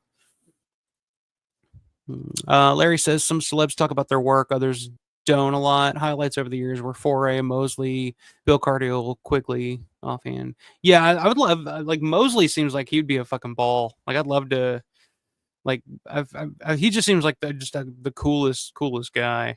Um, Bill Cardill is interesting. That would have been great to hear some of his stories. Um, but yeah, that's pretty damn cool. But yeah, I can understand why some celebrities aren't all about talking about their careers and their work. And a lot of the times, for a lot of these like bigger name celebrities that aren't fans of the genre or really fans of the movies, it's just a job to them. I try to remind myself, especially when you meet some of like the bigger name celebrity guests. It's like, yeah, their work that they did in this movie that they did, 20, 30 years ago is a big deal to you, but to them it was just a job. And I try not to hold it against them or really think less of them for that they look at it that way. Because I mean, it is just a job, um but yeah, sometimes it is just like, oh man, I wish you understood how much I appreciate your work in that role or, the work that you did on this movie or whatever the case is. But I guess, especially if somebody like Tony, like if you look at his IMDb, I mean, just the list of credits to his name, I mean, it's like the dude done a lot. So, um, yeah, Mosley's super cool, horror fan, good dude. Yeah, those are like Mosley's definitely a big horror fan. Like I remember when he was at Living Dead weekend. He was just excited to be in the mall. Like he was like, "Oh, it's the Dawn of the Dead mall." You know, I'm just excited to be here in Pittsburgh. I think he went and visited. I think he did he. I think he did go and visit the Evans City Cemetery while he was there. I mean, he was just there as a fan as much of a as he was a celebrity, I think. Um, but yeah, Mosley's cool, and he did a pretty good interview on with Dead Pit years back, and it just felt like guys just talking about horror movies more than anything. Like they kind of spoke the same language, you know, which is always best. Miguel Nunez was a trip. Foray is just really interesting and just nice. Yeah, Miguel Nunez. He seems like he would be a real trip. Just like a all energy, fun guy to kind of interact with. Like I said, like that year Living Dead weekend, I remember staring out the hotel room. It's like 6 o'clock in the morning, like the sun's just coming up. And I'm looking out the window of the DoubleTree, and I see this guy just fully dressed to the nines, just walking across the parking lot, full of energy, just like, who the fuck is that guy? You look closer, and it's just like it's Miguel Nunez walking to the mall at 6 a.m. like in just suit, like ready to go. And he looks up and he sees me in the window, and I see him. He gives me the hey, and I give him the hey, and I'm just like, that's pretty fucking cool. Like, I don't know. I guess he was going to eat breakfast at Red Robin or something. I don't know if I can know, but it's 6 in the morning, and he was already like ready to get things going for the day. So I thought that was pretty fucking hilarious. Um, since then, should have enchiladas in the car for Miguel. No, avoid those enchiladas, them damn enchiladas. No, that's what you should have done later. Did you break out? Did you sing to him? Ooh, how does it go? Ooh, baby, ooh, baby, ooh, baby. That would have put him at ease. You guys would have had a good car ride. As soon as he got in the car, just be like, ooh, baby. Anyway, but yes, rest in peace, Tony Todd. Like I said, true horror icon. Work will live on forever. A guy with just credits out the wazoo on IMDb. Worked for, like I said, 4 decades in the 80s, 90s, 2000s. I mean, just so much you can go back and appreciate um, that Tony's work did. But you know, like I said, we love him as Romero fans because he pulled off one of the biggest feats that anybody would have to pull off in terms of remaking a classic film like Night of the Living Dead and playing a legendary character like Ben and trying to follow in the shadow of Dwayne Jones. And like I said, universally praised for his work and his role in Night 90. And then of course Candyman. I mean that's what else you got to say? Like I said, I put him up there with the rest of them: Freddy, Jason, Leatherface, Michael Myers, Chucky, Candyman. Like it's all the same to me. But yes, we'll miss you. Thank you for all the work and memories, and legacy will live on for sure. So rest in peace, the great Tony Todd. Um, thank you, Sant. Nice mix of flatulence and doo wop. I love Friday 5. Like, I don't care. Like, that's my favorite Friday the 13th. I'm not even a big fan of those movies anymore, to be honest with you. Like, I loved it when I was a kid, but the older I get, and the harder they are to get through because they're very formulaic and you kind of know where they're going and you've seen them a billion times at this point. But I can still pop on Friday 5 and it's just the characters in that movie. Like, there's so many memorable characters and so many memorable scenes and so many memorable like quotable lines in that movie. Like that's such an easy watch for me. Um, so yeah, and that love Friday 5, and that was one that everybody hated back in the day because it wasn't technically Jason or whatnot. It was the ambulance driver. What was his name? I can't remember his name. But yeah. Anyway, little love for Friday 5. But I guess we can talk about what was originally the big news of the week, but kind of got knocked off the front page by Tony Todd. So, Twilight of the Dead is apparently happening. Wasn't sure about it for a while there. Um, there was some. It got kind of quiet after a while. Um, because there was quite a bit of news at the beginning. It was kind of one of those things that I've been following since I started the channel. And then it got kind of quiet. We heard about Queens of the Dead, which Tina Romero's doing. And then we didn't really hear a whole lot. About it. We heard that Brad Anderson was tapped to direct, which I thought was a good choice. So I was okay. I'm down. Let's see what happens now. Where do they go next? What will the budget look like? Um, when are they going to start shooting? I think originally they were supposed to start shooting last year, if I remember correctly. Um, but you want to go here? You want to go here? Twilight wasn't the big news. The election was the big news in the Romero world, I guess. But yes, we also had an election in the United States this week, and people are losing their fucking minds. Um, I don't, I don't want to dig too deep into it, but yeah, it's pretty crazy to see the reaction of some people online of all that's going on now that the election's over. But it is what it is. You kind of expected it, but I don't know. If you guys want to get into it in the chat, we can get into it. But it's I don't want to get drawn into it. But the big news for me this week was casting announcements for Twilight of the Dead, which I think I mentioned it last week. I did see a video where Brad Anderson was talking about that the plan was the film was still going ahead. They were getting some casting stuff. Um, God, there's so many goddamn pop-ups on these websites. So get out of here. Sorry, I'm trying to pull up Bloody Disgusting and I'm getting nothing but fucking pop-ups. So yeah, Brad Anderson was talking about, okay, yeah, we're going ahead with Twilight of the Dead. It's happening. We're looking at some locations now, yada yada yada. So I'm like, okay, so I guess it is maybe happening because, like I said, I hadn't really heard anything about it. Like, God, it'd probably been 6 months at least since the last thing we got any real news for Twilight of the Dead. And then this week we got the announcement, some casting announcements for the movie. Let me get it pulled up here. Bloody Disgusting. I'm not going to share this.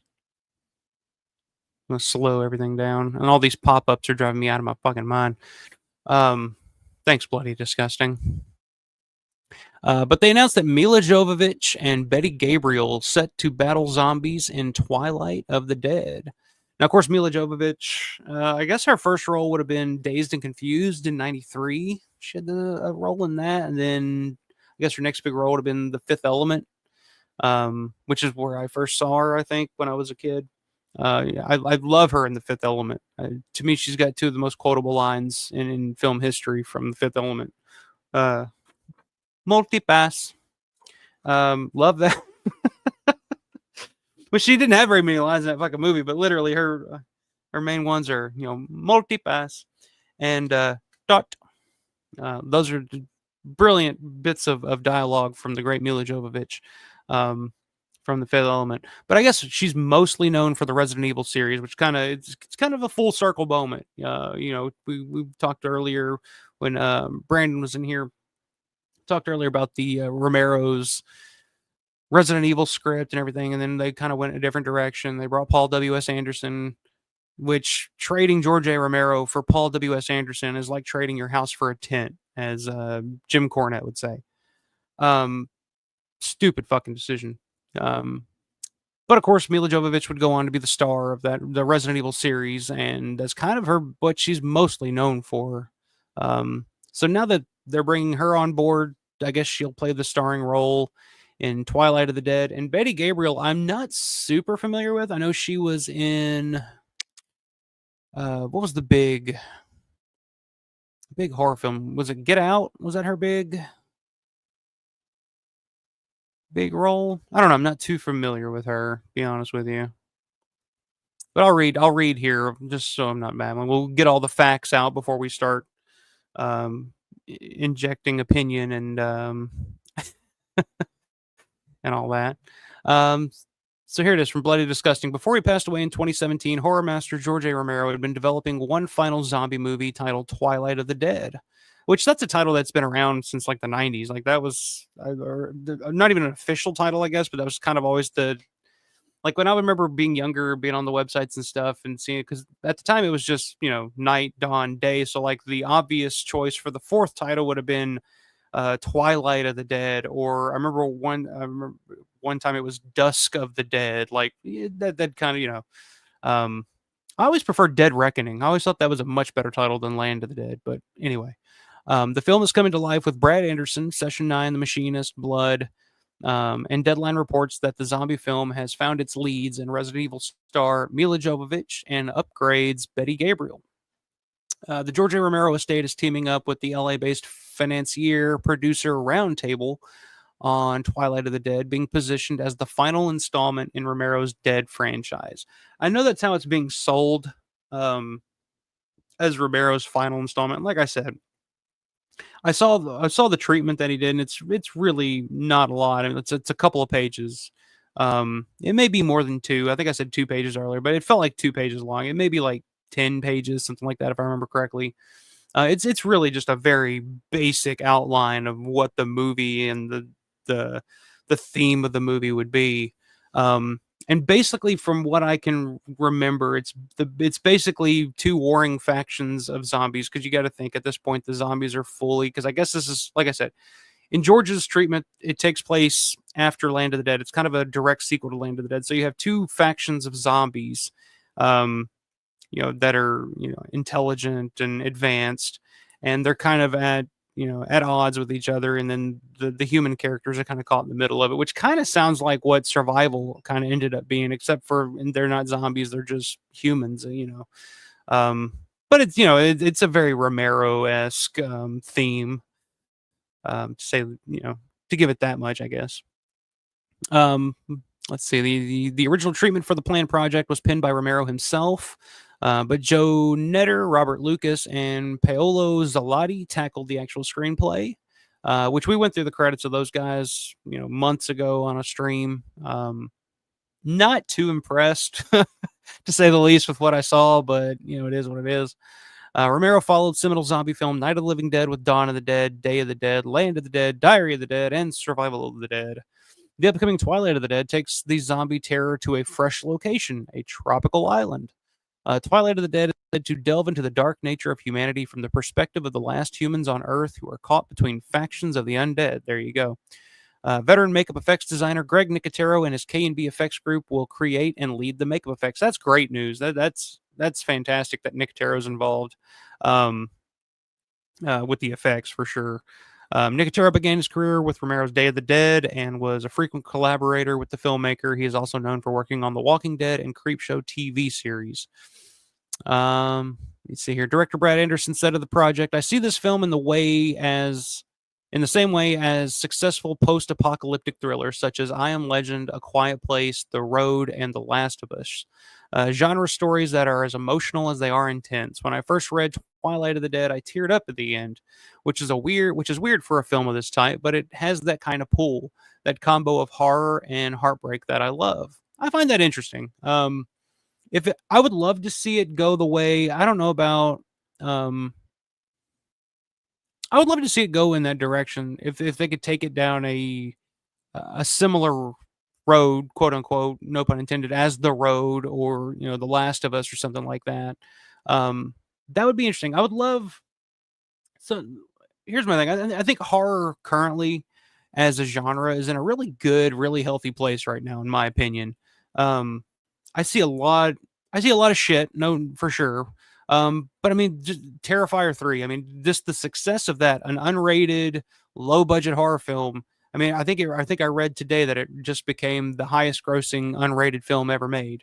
Um, that's awesome. That's great. What my personal thoughts about the film? Like I saw Terrifier 2, wasn't the biggest fan of it. Saw Terrifier 3. I like Terrifier 3 better than 2. There's some pretty kick-ass cameos from Mark Borchardt and Coven, for you American movie fans out there. Tom Savini's got a cameo in it. You get a very quick cameo of Marty Schiff, if you look hard enough. But yeah, I mean, I think horror is in a really good place. I mean, that's what's kind of making the money at the box office now. It's low risk, high reward stuff. I mean, some of the stuff that's come out this year, love it or hate it. I mean, it's kind of been a pretty big year for horror. Late Night with the Devil, Maxine, uh, what's the Friday 13th knockoff, where it's just a guy walking around the woods? What the hell's it called? In a Violent Nature. It's The Substance is one that I still haven't seen yet, but I've heard really great things about. There's I see horror taking a lot more chances now, in terms of the way that the story is being told. Like I mentioned, I wasn't the biggest fan of In a Violent Nature, but I did appreciate the fact that they tried to tell your typical slasher story in a different way. So I would love to see them try to take the zombie genre in that direction. And I think, they mentioned it in here. They've done that a little bit over the years. I mean, with the success of The Walking Dead and The Last of Us and kind of that post-apocalyptic stuff, I'd love to see them kind of try something new with the zombie genre like that. And I'm not talking about like making the zombies fast or slow or whatever. I've said before, I don't care if a zombie is fast or slow as long as the story is good and compelling characters and the shit makes sense. Like that's all I really care about. Um, so I would love to see them take this Twilight of the Dead and kind of take it into a different direction, something a little outside of the box, perhaps. So yeah, I don't know. I think there's a little hope there. Like I said, Brad Anderson's a very capable filmmaker, and the fact that Nicotero's involved. You got two name actors in this, which I know George was never big on working with name actors, but for something like this, like I said, this isn't a George film. I mean, it is, but it isn't. But I think that's a good sign, if nothing else. Let's see, we got a quote. Where am I at here? Okay, it is with great pleasure to work with my partners at Roundtable to finally get the last of George A. Romero's The Dead Canon out to the fans, said Suzanne Romero, wife of the late Romero and founder of the George A. Romero Foundation. It's what the fans have longed for, and with Brad Anderson at the helm, it will be sensational. Anderson recently worked with Jovovich on upcoming genre pick World Breaker. Okay, I didn't know that. We'll have to look for that. Producers include Suzanne Romero, John Baldecchi, Sarah Donnelly, Paolo Zalotti, and Ardvella Entertainment's Stephanie Caleb. With executive producer set as Dominic Iano, Alex Dundas, Jason Resnick, Chris Rowe, and Luis Reifkohl, which Chris Rowe was George's manager for many, many years, if I'm remembering that correctly. But yeah. So yeah, what do you guys think about Twilight of the Dead? The announcement of Mila Jovovich and Betty Gabriel as the two stars of the film, Greg Nicotero on board to do the effects, Brad Anderson, behind the camera directing. Suze is involved. I mean, look, there's a lot of good ingredients to this soup here that's coming together. Will it come together and create something delicious? We don't know. But I think I'm optimistic. I'm cautiously optimistic about it. Like I said, just go into it remembering that this isn't George's movie per se, but it is a movie directly inspired by George's work and George's thoughts. I think if you go into it that way with an open mind, we'll see. Like I said, I don't think it started filming yet, so we'll wait and see. Maybe, some behind the scenes stuff, some news on set. I don't know, but what are you guys thinking about this Twilight of the Dead news? And how I guess we'll go and throw Queens of the Dead in there too. I mean, it's kind of one of those things we could poke at. It's like, Queens of the Dead, like, But what do you? I guess overall, in a general question a general sense of things. Like, how are you guys? What are your guys' opinion of? I talked about the Living Dead novel that Daniel Kraus did based on the work of Romero. Like, what are your thoughts on that? Like, taking George's work and expanding it, like, and doing kind of your own thing with it while trying to stay true to George's original vision. Um, which I actually have not read. That, believe it or not, Matt, I have not read the Living Dead, which, good or bad. I've heard mixed things on it. Some people dug it. Some people were like, I don't know, not for me. But um, it's just one of those things where I was like, I don't really have to rush out to check this out immediately. Like, I'm sure I'll get it one day, and I'm sure I'll read it one day. But it wasn't one of those things like I have to read this now. It was just kind of is what it is. There's an audiobook out there that I think that Lori Cardill is on, actually. So maybe that's the route to take. But what do you guys think? What are your thoughts on this news here for Twilight of the Dead? Rick says, yeah, first I had heard about Twilight of the Dead production. Yep, there it is.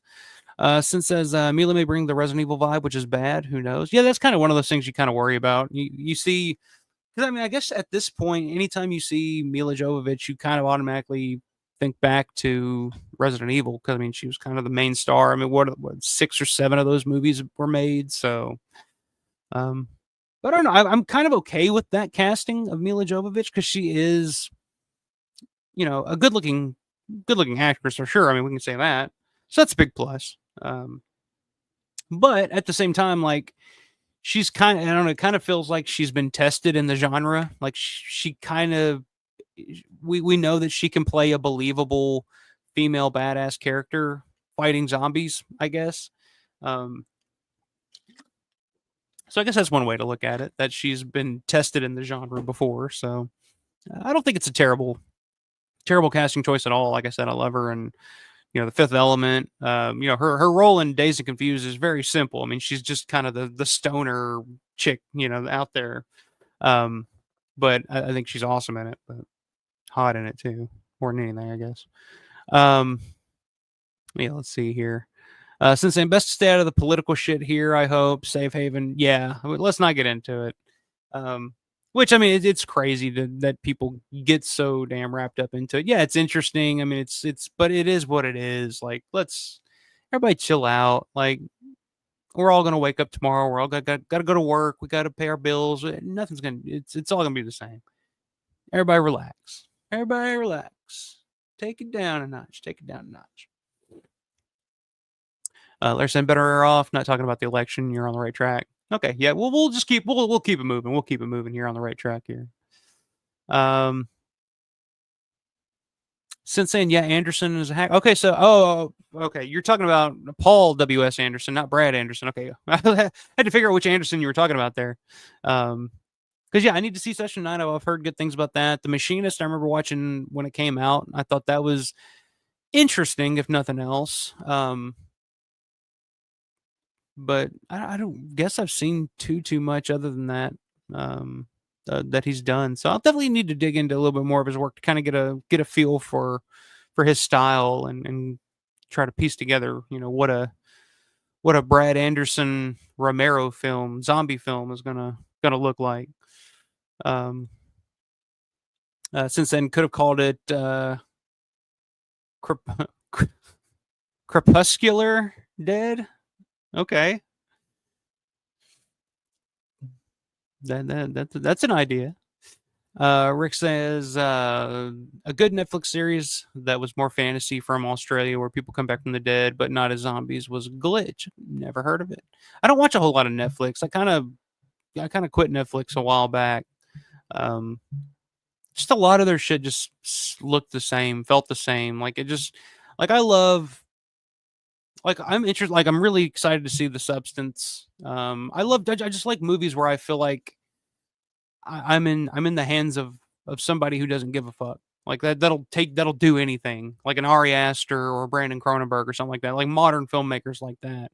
Um, that's what Netflix always just kind of felt safe. It was always just kind of like, okay, they're gonna do things, but they're not gonna go too far. They're not gonna go too far. Um, but yeah, I don't know. That's just me. Uh, Since then, K&B is very clever these days since The Walking Dead with a mix of classic prosthetics and green screen elements to add CGI parts or missing parts, transparencies to allow true decay. Um, yeah, like I said, if it's used in that way, it's fine, but I don't want to see CGI cars getting blown up and CGI buildings and CGI monsters and shit like that. Like that's what takes me out of it. But I mean, the enhancements that if you want to use for like the little pieces, like I've seen that before. Um, that's not as bad. Not as bad. Yes, sir. Coven. It's Coven, man. Coven sounds like oven, and you just can't have that. Larry says I'm done watching crap movies. I've been burned too much. No. Well, I mean, you're not wrong. You're not wrong. I mean, Festival of the Living Dead was kind of almost the point where I was just like, I'm not watching zombie movies anymore. Um, but like I said, I do think horror is in a good place. It's been a good year for horror. I think. Um, personal opinions on the movies aside, I think overall it's been a pretty positive year for horror, and I like where it's at. Like it feels like horror is going back into like it's indie roots, and it's seeing success at the box office. So I think that's a good thing. And there's so many other outlets to see this shit now. Like I would have loved. I think this is the conversation I had with Felcher. Um, Belcher and Matt Blasey at fucking Horror Hound. I mean, we were talking all about like how awesome it would have been if George would have been around today. Like how much he could have gotten done. Like not just George, but like any of them, Wes Craven. Like they could have gotten so much more made because there's so many more outlets to make it. I mean, your Shutters, your Amazons, your Netflix, Screambox. Like there's so many new outlets to distribute films and series and shit like that. Um, it's crazy. I don't know. Do you guys think Twilight of the Dead will get a theatrical release, or do you think it'll be like a Shutter exclusive or something like that? Like I don't know. That'll be an interesting tell. If it gets a good sized budget and a studio gets behind it and puts it in theaters, I think that'll be an interesting sign of what's to come. But if it's a Tubi original, like some, maybe not. We'll see. Since says Nicotero could direct Twilight, he did plenty for The Walking Dead and Creepshow episodes that were good. Yeah, I mean, yeah, I'm sure. I don't know. I would kind of just prefer him do the effects, like that's. But yeah, Nicotero would have been a good name for a director, but I don't know. Brad Anderson's kind of got the pedigree, I guess, and the history to do it, so I'll leave it to him. But Nicotero doing the effects, I think, is pretty damn awesome. Um, Robert saying, I think it sounds great with the big name actors that will go to theaters. I think. Okay. Um, yeah, I mean, I would love to see another, quote unquote Romero film in a theater. The last one I saw in a theater was Diary of the Dead, and it was like a Alamo Draft House. It was a smaller theater. Um, so even something like that, like a smaller, like a Terrifier type of thing, where it's just playing in a handful of theaters here and there, throughout the country. I'd love to see more movies do kind of what Kevin Smith does with his movies, where he kind of takes them on the road, does like a Q&A afterwards, makes it a whole spectacle, takes, just theater to theater, kind of what he started doing when he started, kind of started doing it with Red State when that first came out. Like, I love that concept. I think that's awesome. Make going to a theater to see a movie more than just, paying to go see a movie, spending 30-40 bucks on popcorn and a drink and sitting and watching a movie and then going home. Like, make it an event, make it a spectacle. Go like a lot of these smaller theaters. Um, these one screen theaters, the art theaters or whatever. Like there's a couple around here. I know there's some in Nashville. There's one in Paducah that's pretty cool. Like I'd love that. Love to see more people do that. Larry says Festival of the Living Dead was so bad. I'm done with these things. Not by George using his name. Nah, not for me. I mean, I'm kind of with you. I'm kind of with you there, but again, like I said, I'm just trying to keep it in mind that it's just at least it's work that is directly and openly inspired by George. Like, yeah, they're obviously they're using the name George A. Romero to kind of sell it to people to kind of get it out there.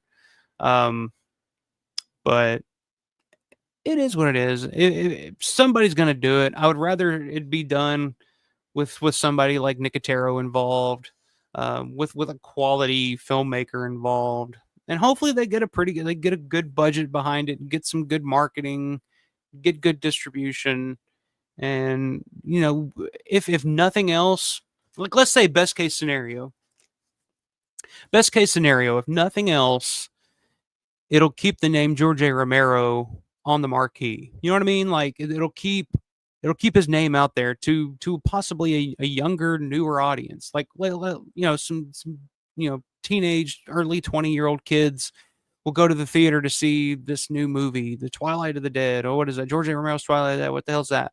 They go see it, maybe, hopefully, like I said, best case scenario, it's great, and they love it, and they're like, holy shit, that was awesome. What are the other movies? And they go and they find Night of the Living Dead. They go and they find Dawn of the Dead, Day of the Dead, and then that's again that's how I discovered George, was through the the Night of the Living Dead remake, Tom Savini. Like if it wasn't for that, like I don't know if I would have ever seen the original Night of the Living Dead or the original Dawn of the Dead. Um, it wasn't technically George's movie. I mean, yeah, he wrote it and his name's on it or whatnot, but like, so I mean that's like I said, best case scenario in a perfect world, like that's what my hopes and dreams would be for Twilight of the Dead or Queens of the Dead. Hell, I mean, at this day and age, I mean, shit, maybe that'll sell more. Maybe that'll be more popular with the younger crowd um, than Twilight at this point. Who knows?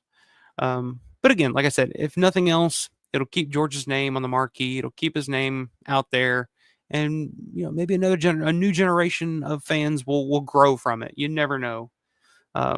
But worst case scenario, George's name is on it, and it's a huge piece of shit, and then everybody thinks, "Holy shit! Like, who the fuck wants to watch this guy's movies?" So it could go either way. You're definitely not wrong in your skepticism. I'll say that.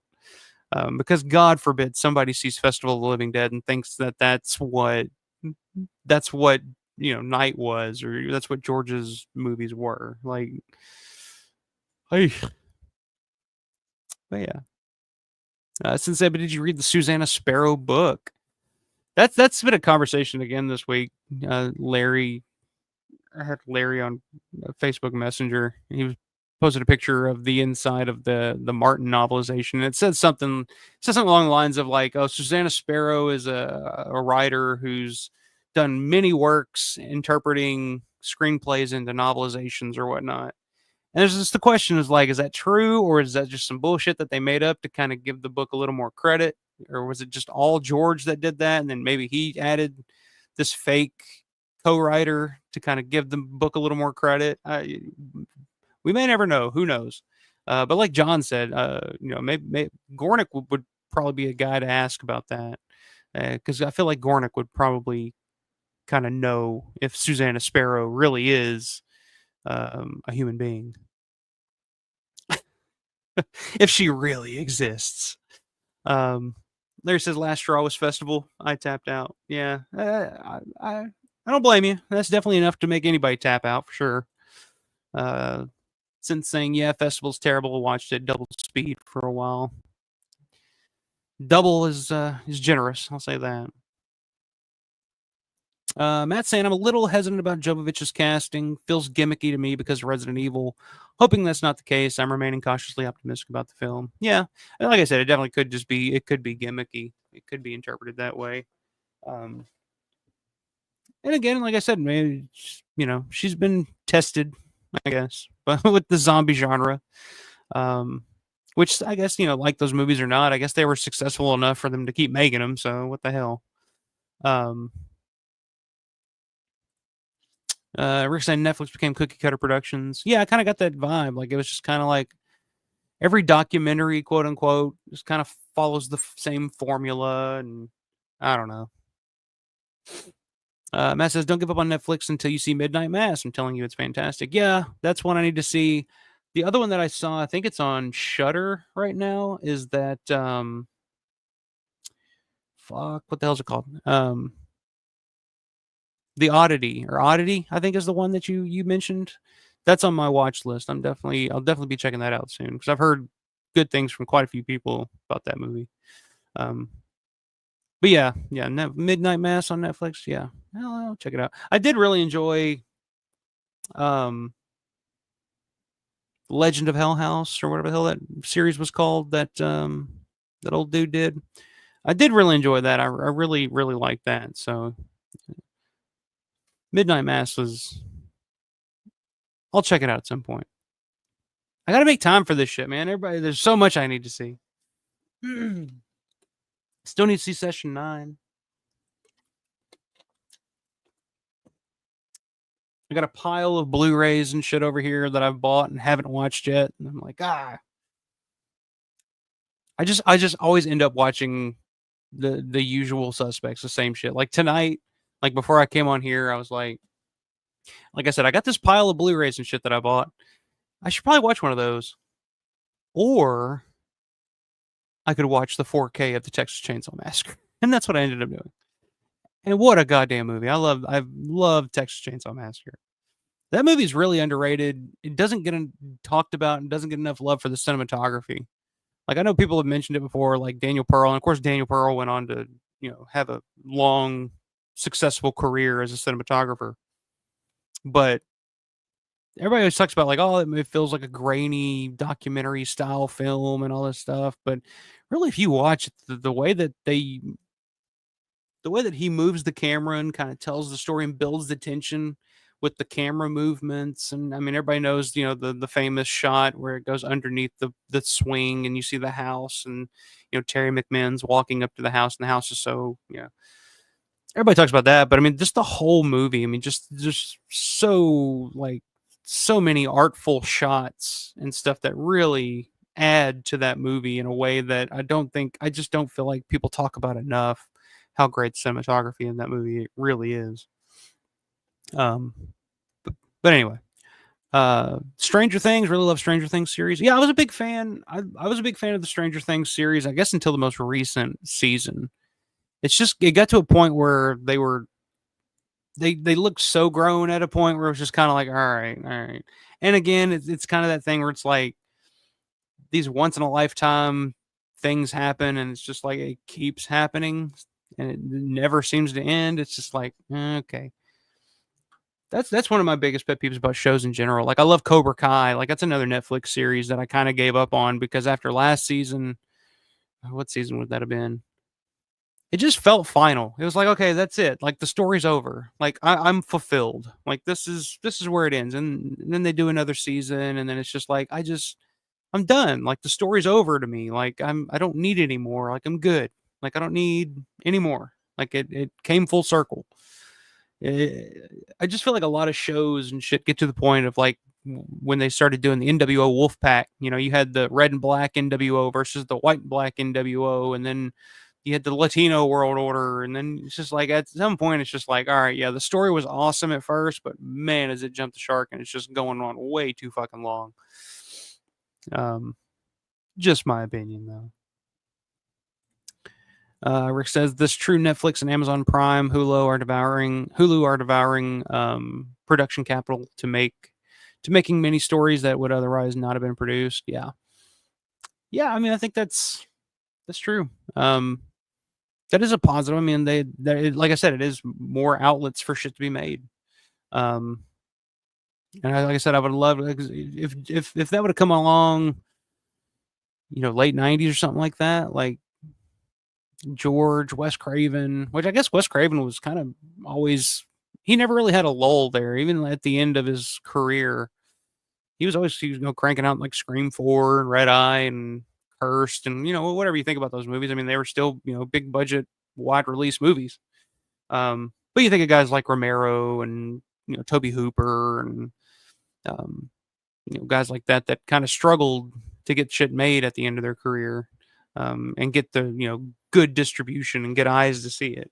It would have been awesome if they would have had the opportunity to do something for like a Shutter or something back in the day. Rick says I really love Clerks and Clerks 2. Funny as hell. Yeah, two of my favorites. Clerks is one of those movies that was like it's one of my all-time favorite movies, and it's one of those movies like that I know a lot about. Like it's one of those movies that I studied, like Dawn, Night, Romero stuff. Texas Chainsaw is one of those movies for me, and Clerks is right up there. Like in terms of like inspirational, like shit that inspired me to want to make movies, like Clerks is at the top of that list. I love stories like that, where it's just like, group of friends get together, make a movie with little to no money, and it turns out to be, an all-time classic. Um, but yeah, I'm unashamedly a Kevin Smith fan. His most recent stuff's not the greatest, but I find him fan. I can listen to him. Like he's gotten to a point. Like if you see Kevin Smith in like old interviews, or you watch like An Evening with Kevin Smith back in the day, he's very, just like, oh, I'm telling a story and blah blah blah, and it's funny and it's captivating in that way. He's gotten to a point now where he's just like, hey man, like what's going on, man? He's always talking with his hands. He's doing this. He's this. He's like a fucking crackhead now. He's like a squirrel. Um, but I still find him compelling. I think what he says is really interesting a lot of the times. I love his perspective. He's very inspirational. He's always encouraging people to just get out there and make your fucking shit. Like if you have a dream, go for it. Like I've always appreciated that and love that about him. Um, but he's just so over the top now. I think it's easier now for people to kind of look at him and say, "Oh, well, he's crying about a fucking superhero movie again. What a loser." Which, yeah, there's some things you can poke holes in. You can poke at him with. You can be like, "Oh, you motherfucker's crying about Spider-Man again. Oh boy." But I've always been a big Kevin Smith fan. Still am. Ed, what's going on, man? Ed Trader Music and Entertainment in the house. One train of thought. Imagine if someone found a song Jimi Hendrix had written on paper. Could anyone yet play it the way Jimmy would have? That's a really good point. That's a good way to look at it, actually. Um, yeah, that's an interesting thought. Although I'm one of those weird people that I like. I like Bob Dylan, but I kind of prefer when other people do Bob Dylan songs. I'm kind of that guy. Same for like Fleetwood Mac. Like I like Fleetwood Mac, but most of the time I kind of prefer when other people do their songs. But so I don't know. It could go either way. That's a really good way of putting it, though. Now that I'm thinking about it. Um, yeah, I don't know. I can't really think of anybody that could, because Jimmy was so unique. I don't want to get off on a tangent about Jimi Hendrix or anything, but yeah, nobody really ever played like Jimmy before or after. So yeah, it's good. That's a good point. Sensei and Jovovich acting in Resident Evil movies was pretty awful. A lot of blank stares, mouth gaping, vocal fry. She wasn't married to Paul W.S. Anderson. She would have been out. Yeah. Well, um, like I said, probably my favorite role of hers is The Fifth Element, and it's a role where she has two lines, and it's multipass and dot. And other than that, she's great in it because she doesn't say anything else. So I feel you. Robert says, I'm afraid if it goes to Netflix, it won't see a physical release. That's a good point too. Yeah, most things that get released straight to Netflix or Shudder or Amazon or whatnot, a lot of the times they don't get a physical release, and that would be a big mistake, I think. But I don't know. I think some studios and stuff are starting to figure out that physical media is kind of not a booming industry, but it's definitely a niche industry that there's definitely to be money made. Like ask Felcher. I mean, he just released that Trick or Treat 4K, and they're sold out already. I mean, then he's going laughing all the way to the bank about that. Like there's a market out there for physical media, which is kind of a topic I wanted to touch on a little bit tonight. Just briefly here. And actually it's a good segue. I don't want to get too far behind on the comments here. Let me go through the comments real quick, and then I'll segue into to another topic of discussion here, which if Ed's in here, we'll talk about. I'm going to talk about Ed. Ed sent me an email with his review of Expostulations. He got to see a screening of Expostulations, so kind of go through that, and then I want to kind of expand on that into and talk a little bit about physical media. Don't want to go too long. And speaking of physical media, I'm going to be talking about review of Chasing Zombies here in a minute too. So But let me hit these comments here real quick. Let me try to keep up with you guys. I appreciate everybody in the chat. Like the video, subscribe to the channel, all that fun bullshit. If you're watching for the first time, I appreciate it. Where the hell was I? Here we go. John said, I think after this night info, I think Susanna Sparrow is my next project. I'll be prepared in June. Hell yeah, let's do it. Get to the bottom of that. There you go. That's perfect for you, John. Get to the bottom of who the hell is Susanna Sparrow. And when you find out, you have to come on the channel and break the news here first. Like Image 10, they get all the unearthing the undead stuff. Like they can have that. But when you find out who Susanna Sparrow was definitively, coming back on the channel, we're going to break that news here. All right, deal? Let's see. Since says online stuff can be good, the Shogun series on Hulu was excellent so far. Yeah, I mean, I'm not saying it's all bad, but I do think that depending on the companies, because I mean everything's owned by 3 fucking companies now anyway. So depending on the companies that are own the channels or whatnot, it can feel a little restrictive to me, but just me. John says, right now I'm working on a history of Night Farmhouse property. Okay, that's cool. Can't wait to hear about that. Since checking in, how's the Syntax doing? Working well now? Saw your inspection video. Very cool.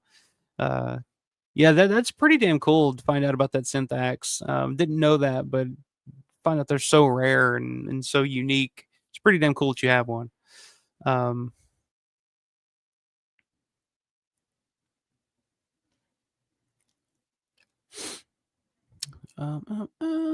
me see. Larry with TCM, Texas Chainsaw Massacre, or is it technically TCSM? Because in the original Texas Chainsaw is 2 words. So is it TCSM? Perhaps. I'm gonna start doing that and confuse people. No, what the fuck is he talking about? Since this, you made me think of Degeneration X. Hell yeah. If you're not down with that, I got 2 words for you. Suck it.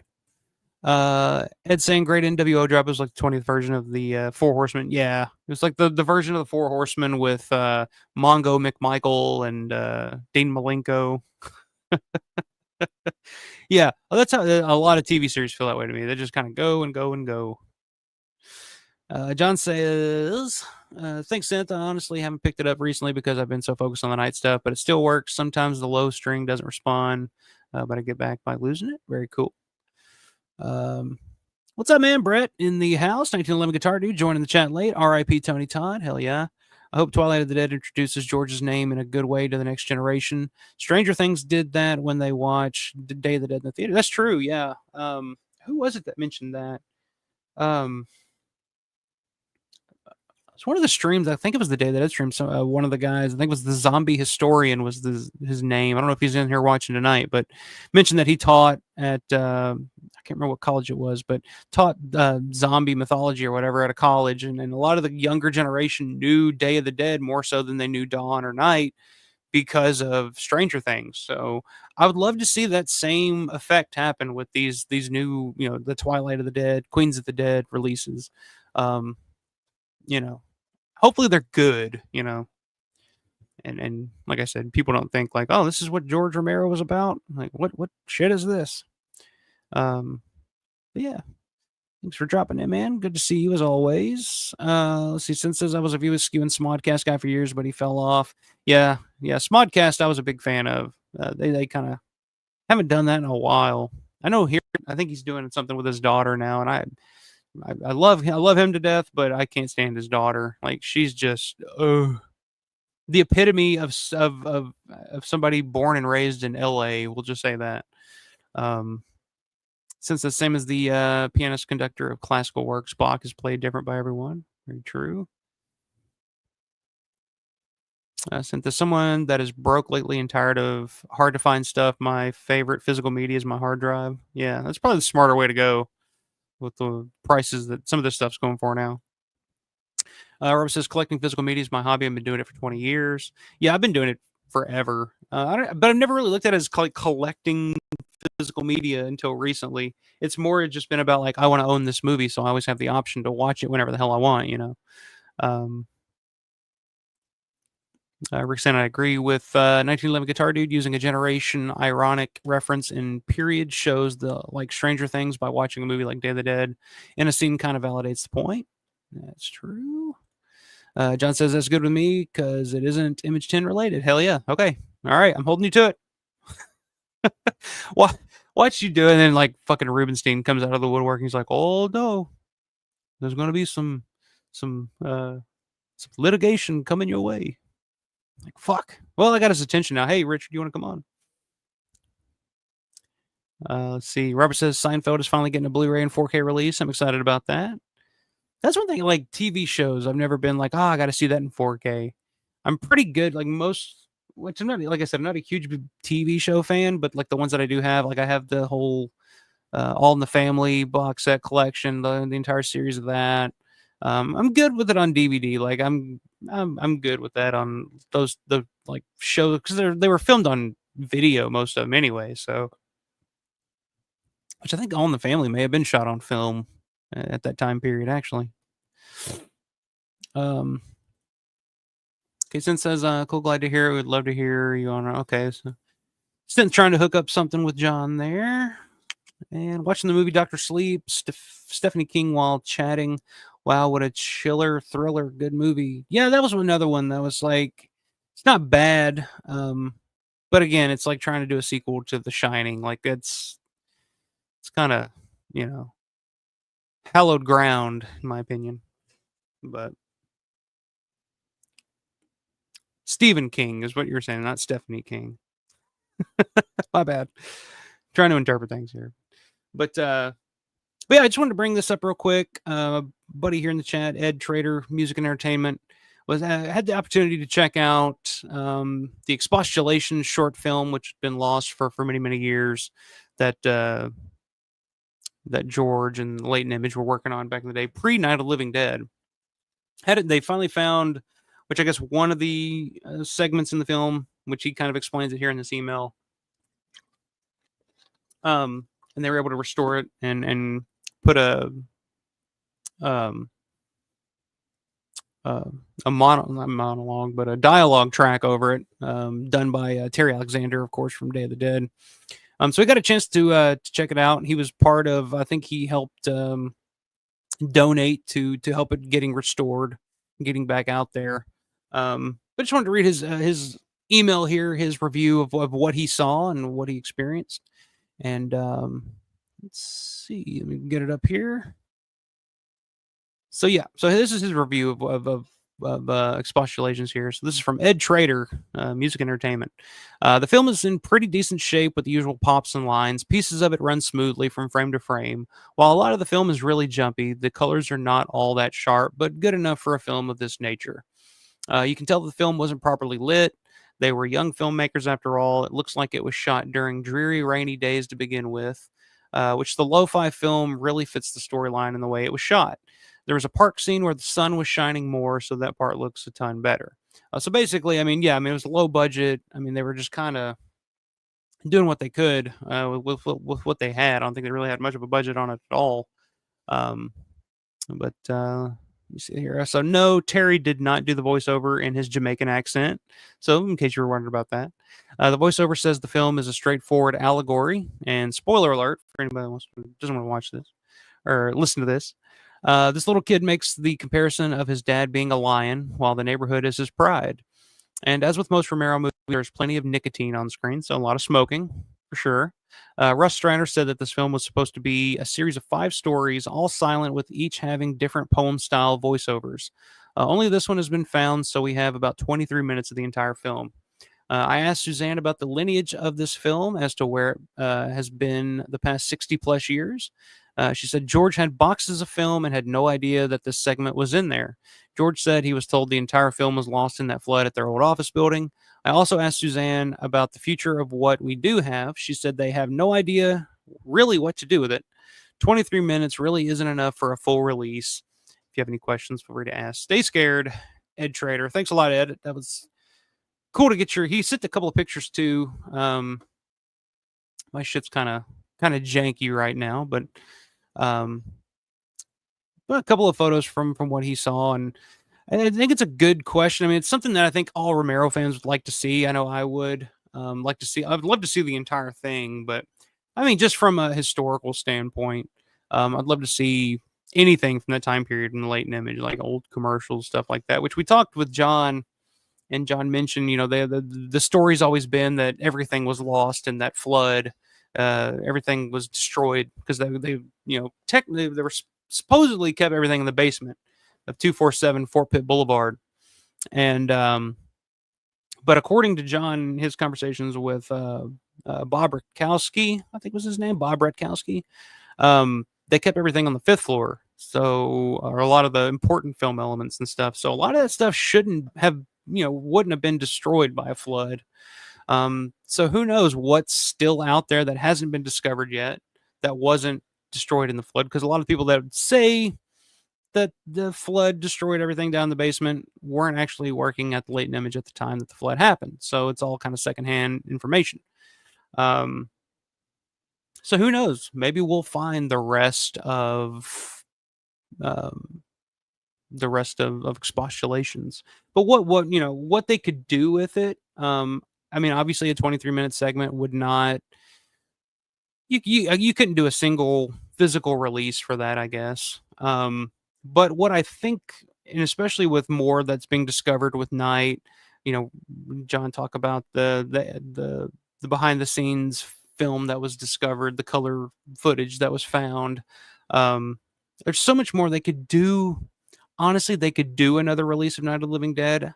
I know that the Image 10 guys, and they're happy working with Criterion, and Criterion's the perfect um um a perfect partner for something like Night of the Living Dead and the restoration that um MoMA did.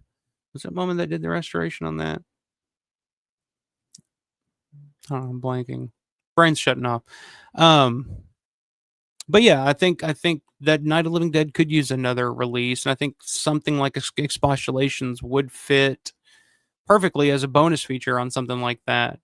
Um, along with the behind the scenes footage that's been discovered, and I think there's room for that. I think there's room for another documentary on Night of the Living Dead. Believe it or not, there's a billion out there.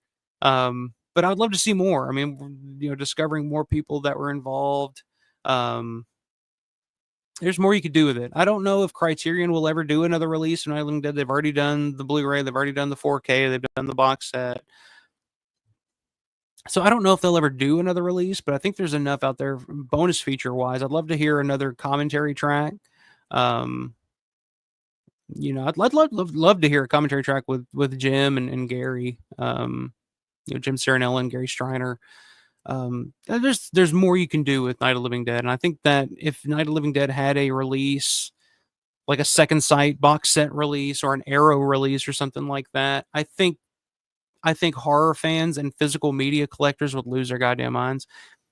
I get this vibe, and maybe it's just me, but it's just from a lot of the channels and stuff that I watch, a lot of the streams that I watch here on YouTube, in terms of like a lot of the physical media collectors and the horror fans and stuff like that. I get the vibe that Criterion, while they do quality work, they're not the label that people lose their minds over. They're not the label that people go crazy about. Like like Vinegar Syndrome or some of those labels will put out any goddamn thing and people will lose their minds. They'll be like, "Oh God, Congo's coming out! Holy shit! Like, thank God for that." It's like, what? Like, seriously? If Night of the Living Dead got a release like that from one of those companies, I mean, fucking forget about it. Like, it would, it would sell like hotcakes. You tell me a Second Sight box set of Night of the Living Dead with the new restoration, the Night of Anubis print, the new behind the scenes stuff, the Expostulations bonus feature. You can watch, like, you throw all that on a box set and throw a book and maybe some other shit in there with it, and people aren't gonna buy. You kidding me?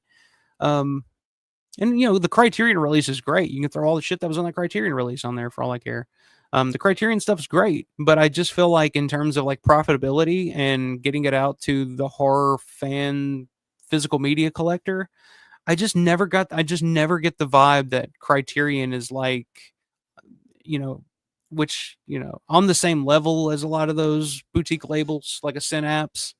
Um, I don't know why that is. I don't know if it's just because they don't do slip covers or they don't have the fancy artwork and all the Criterion. Because I mean, all the Criterion releases all kind of look the same. They all kind of have the same artwork, the same style. I guess you can kind of always tell when something's a Criterion release.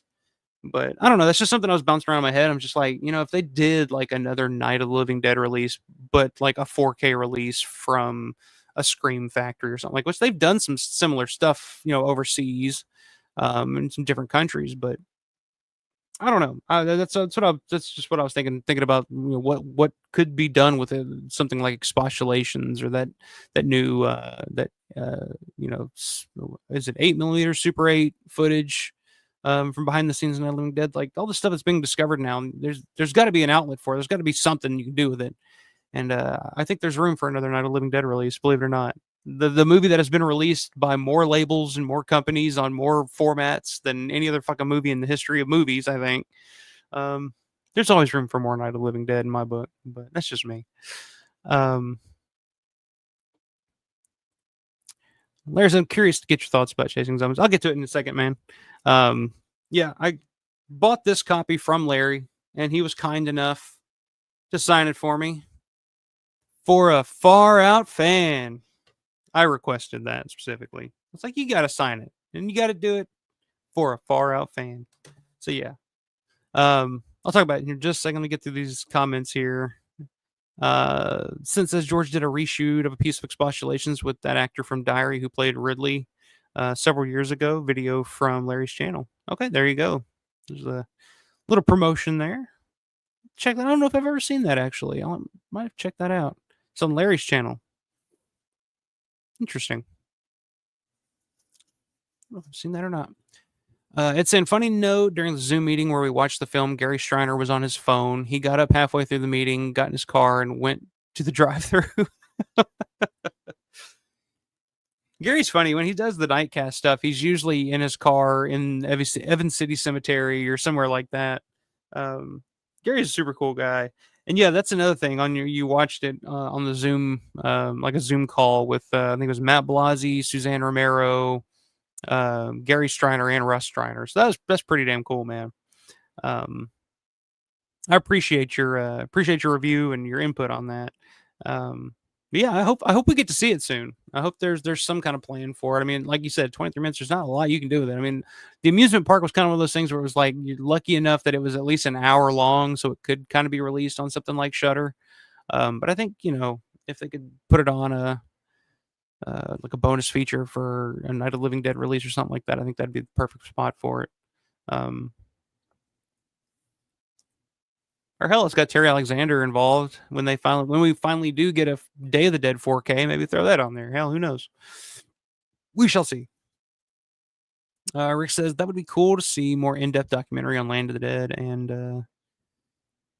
is that Diary of the Dead? Dawn of the Dead. All right, when people say DOTD, I think Dawn of the Dead. So that's what I'm going for. But yeah, I would love it. I'd love like a retrospective documentary on Land of the Dead for sure. With next year being the 20-year anniversary of that movie coming out, you got to be the perfect time to do something like that. Far out, space nuts. It's I got my name in the credits, so my lifelong dream to have my name on a George A. Romero film was fulfilled. Yeah, that's pretty damn cool, man. Yeah, you sent me a picture of that. There was a picture of the just George A. Romero film on there, and then it's a picture of you and everybody on the side there. Um, yeah, that's pretty damn cool. That's definitely a lifelong dream fulfilled. Get your name in the credits on a Romero film. Okay, Dawn of the Dead. Okay. Uh, yeah, I would love to see. Look, I'll take all the Dawn of the Dead content I can get. Any kind of documentary. I mean, of course, we got the new one, the Zombies and Bikers, and that Second Sight box set. But give me more. Hell, there's more there. Always room for more. Um, all right. So I guess okay. The final thing we'll talk about tonight. Let me grab a drink here. Grab a water. But the final thing I guess we'll talk about tonight is I did get to check out Chasing Zombies, directed by Mike and Brenda Ancas. Of course, Mike Ancas worked Day of the Dead.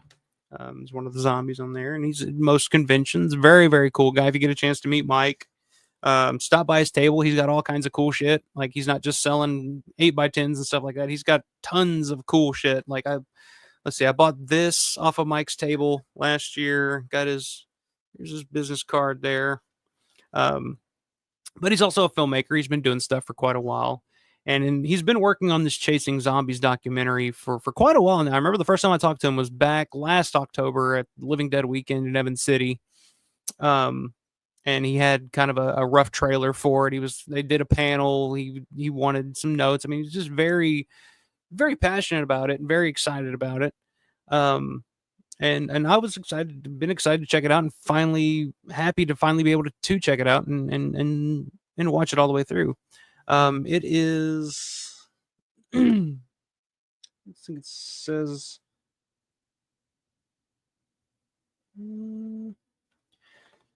excuse me. Yeah, I don't see a runtime on it. It's close to 2 hours. It's close to a 2-hour documentary. But yeah, it's basically the story of Romero fanhood. It's called Chasing Zombies, a tribute to George Romero, and it's kind of the story of Romero fandom, the history of some of the key players that you see at a lot of conventions, and so it's got. Let me turn on this light here. Light's dead. Jeannie Jeffries, Bob Michelucci, Mark Tierno, Michael Tommaso, Mike Ancas, Lawrence DeVincent himself is in it. He's also a producer on the film. So Sean Westman, God, I can't read. Brian Gifanis, I'm not sure who that is. I think that's the guy. Was that the guy that was being interviewed, Larry? Is that the guy being interviewed sitting next to Michelucci? Because that's the same guy. I'd love to hear more from him. I thought he had some pretty good takes, some pretty good stuff on Romero. But yeah, it's a documentary about 2 hours long. There's kind of a wraparound story, where it's basically this group of kids, I think, that are at the Tom Savini School of Makeup and Effects or whatnot, and they're going to play some kind of prank, and it kind of goes wrong, and kind of feeds to the end. But it's just kind of like this little wraparound story that kind of pieces everything together while the documentary's going on. Like I said, it's interviews with Jeannie Jeffries, Bob Michelucci. It's really great stories, really good stuff. They interview some of the fans of Romero stuff, like Scott Kellaway, who plays the Flyboy Zombie, the cosplay Flyboy Zombie at most every Living Dead weekend I can think of. He's interviewed in it. There's quite a few familiar faces. Who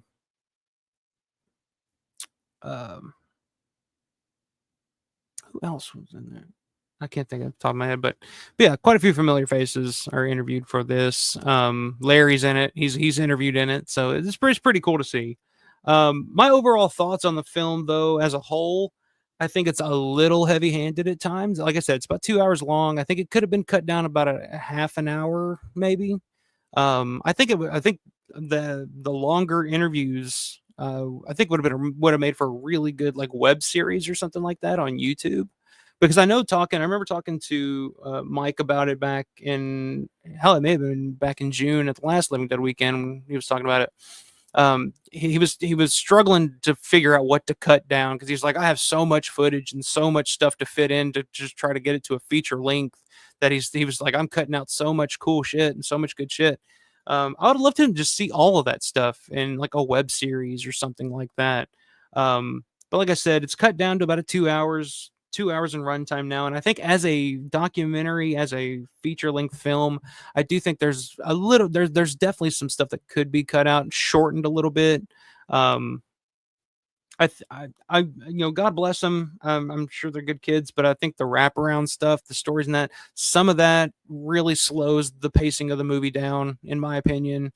I don't think that like maybe you could have done something like that at the beginning, and then finished it off at the end. And I think it would have worked. I think it'd have been fine. But at some point, it was just kind of like, okay, I'm really getting into like hearing what Michael Tommaso, like hearing his story, how he got involved in his relationship with Kyra Shone and all that. And then it's like it'll go because it's like it tells it in different segments. And then in between the segments, you get the storyline with the kids at the makeup effects school and everything. And yeah, acting is hard. I get it. And these are not professional actors and stuff like that, but it's kind of hard to watch.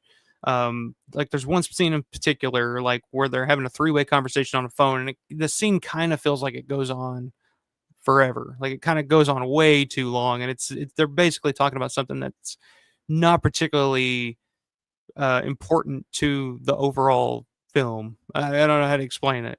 But that could have been cut down. Like I said, something like that would have been cool for as bookends. But I think putting it in throughout the whole movie kind of slows the pace of everything down. Like you're kind of getting into the stories of, the Jeannie Jeffries and the Bob Michelucci's, and then all of a sudden it's like, okay, here's this little side story, and it's like, okay, it's kind of going on a little too long. I don't know. Just my opinion. Um, but like I said, I think it could have been condensed a little bit more. It was cool seeing Larry, seeing Larry being interviewed. Larry, I think, was being interviewed by Mike Ancas actually, which is kind of fun. There's a really good shot at the beginning of this movie where they're kind of panning the camera, zooming the camera in on like they're doing like a shoot or something like that. You see a green screen, and behind you see a guy wearing the Box Arco Pitcairn shirt. Like it's a beautiful shot actually. Like I was really impressed with that shot. Um, but no, it's really fun hearing you heard from the artist, the guy that designed the cover art for this.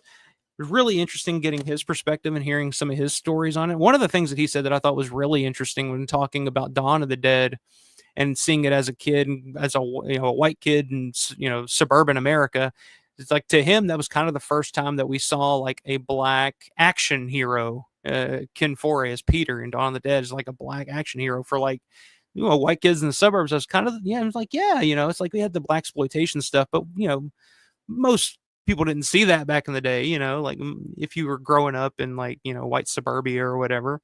So yeah, I thought that was a really interesting point. Like I said, the guy that I can't remember his name. I think it is this uh, Brian Saponis, I guess is his name. Not a familiar name to me. And when he popped up, I was like, I don't know who that is. But listening to him talk, I was like, okay, I kind of like his perspective. I would like to have heard more from him. Bob's always great. Bob Michelucci's always great to hear his stories, and I found it was interesting finding out that his history, in terms of printing like the magazines and then the work that he did on George's stuff from Dawn and Night Riders. He does the magazine where Billy refuses to sign it, and Morgan signs it. That fake magazine was created by Michelucci, and of course he'd go on and do the Scream Queens magazine and Quest Star and stuff like that. Loved hearing that. Loved hearing Jeannie always. Jeannie's awesome. So it's great. Overall, I would say for a Romero fan, if you're watching this, if you watch my streams, if you follow my channel, definitely check it out. I think for Romero fans, you're gonna enjoy it just for the aspect of hearing these stories and getting to see Mark Tierno and a lot of these guys tell their stories of how they got involved and how it's affected their lives and all the conventions and stuff that they do now. It's interesting. It's interesting in that aspect. And if you're a Romero fan, if you're a diehard Romero fan, I think you would really enjoy this. Just for that aspect alone. Like I said, my negatives, like I said, the wraparound stuff with the kids at the school, like it's fine, I get it, but I know they're not professional actors. The makeup effects at the end were pretty cool, actually. Spoiler alert, we get to see Zombie Larry for the first time in cinematic history, which is pretty cool. Great zombie, by the way, Larry. But I think my overall thoughts, if you're a Romero fan, I think you'll enjoy it. I think you should watch it. I think you should check it out. But I think if you're a casual fan of horror or just a fan of movies, if you're not a fan of Romero, I think it may be a little too slow and a little too heavy-handed for you in terms of like investment in the movie. And the reason I say that is I was watching it with my fiance. My fiance came up, and as I was watching it, and I was like, "Okay, well, watch this. It's this new documentary. Larry helped produce, and it's about Romero fandom, and it's pretty cool." And she's watched it for a while, and she's like, "I don't know what any of these people are talking about. Like, I don't understand any of this. I'm gonna go. I'm like, all right, that's understandable. Like, yeah, I can see how So, in terms of like, appealing to the non-Romero fan or just the casual horror fan, possibly not. But I think if you're a Romero fan, I think it's definitely worth checking out. And I think you can reach out to Larry. I think he still has copies that he can sell and sign for you. So reach out to him for that. You can reach out to Mike Ancas. What's the email address for Mike Ancas? crazypantsmedia@gmail.com. I think if you hit him up with that email address, you'll be able to get your hands on it and check it out. But yeah, like I said, for Romero fans, it's an interesting watch. It's fun to hear these stories. I found out a whole lot of new information I didn't know about, about Jeannie and Michael Tommaso. I had no idea that he got involved in Day of the Dead through Kyra Shone. Like I didn't know that. So it's pretty cool stories, pretty cool stuff. Like I said, a little long, a little heavy-handed in parts. Could have done without the wraparound stuff with the kids, but that's just me and my personal taste. Like I said, I think it just kind of broke up the flow of the movie a little bit at times, but overall, if you're a fan of Romero, check it out. Chasing Zombies. I think you'll dig it. If you're watching this right now, if you're watching this at 12:30 a.m., you'll dig it. You'll dig it. Let's see. Robert says, I already have 11 copies of Night of the Living Dead. Why not one more? Only 11. So many more out there. But yeah, that's my thinking. Since that, did anyone ever release a full frame creep show video? I don't think I've ever seen a full frame creep show video. I don't think so. Not that I know of. Since as I was standing at Ancas's table at Living Dead weekend this year when Nick Terra was there seeing many day set photos for the first time, it was cool. Yeah. Yeah, Ancas has all kinds of behind the scenes photos and stuff from Day of the Dead that are pretty damn cool to look at. For sure. Rick says, not that I know of about the Creepshow release. Yeah, I haven't seen that either. Larry says the guy next to Bob Michelucci is Bob Tennell. Okay, he was a PA on Creepshow and runs the Romero Film Program at Douglas Education Center, where the Savini School is. Okay, very cool. Bob, I'll have to remember that name because I'd love to hear more from him because, like I said, I wasn't familiar with him right off the bat, but listening to him talk, like I was like, okay, I dig this guy. Like I'd love to hear more from him.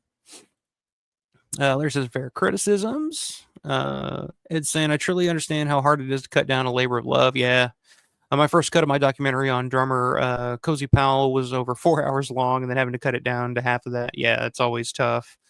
Yeah, like I said, Mike, when I talked to Mike, he's like, man, there's so much that I have. It's just, that was his big thing, like all the way back in last October. He was like, man, just like having to cut all this down. Like I have so much good footage and so much stuff I want to use, but like I have to, be disciplined about it and cut it down. But like I said, I'd love to see all that stuff in a web series or a YouTube channel or something. I'd love to see all that stuff that he has for that. But since I got that impression from the video clips Ancas played at his table, I would just want a normal doc, make a separate short on the disc for his original story bits. Yeah, I agree with that. Like I said, I would have been. I think it would work better as like a bookend thing. Like start it this way, go into the meat of the documentary, and then at the end have it conclude.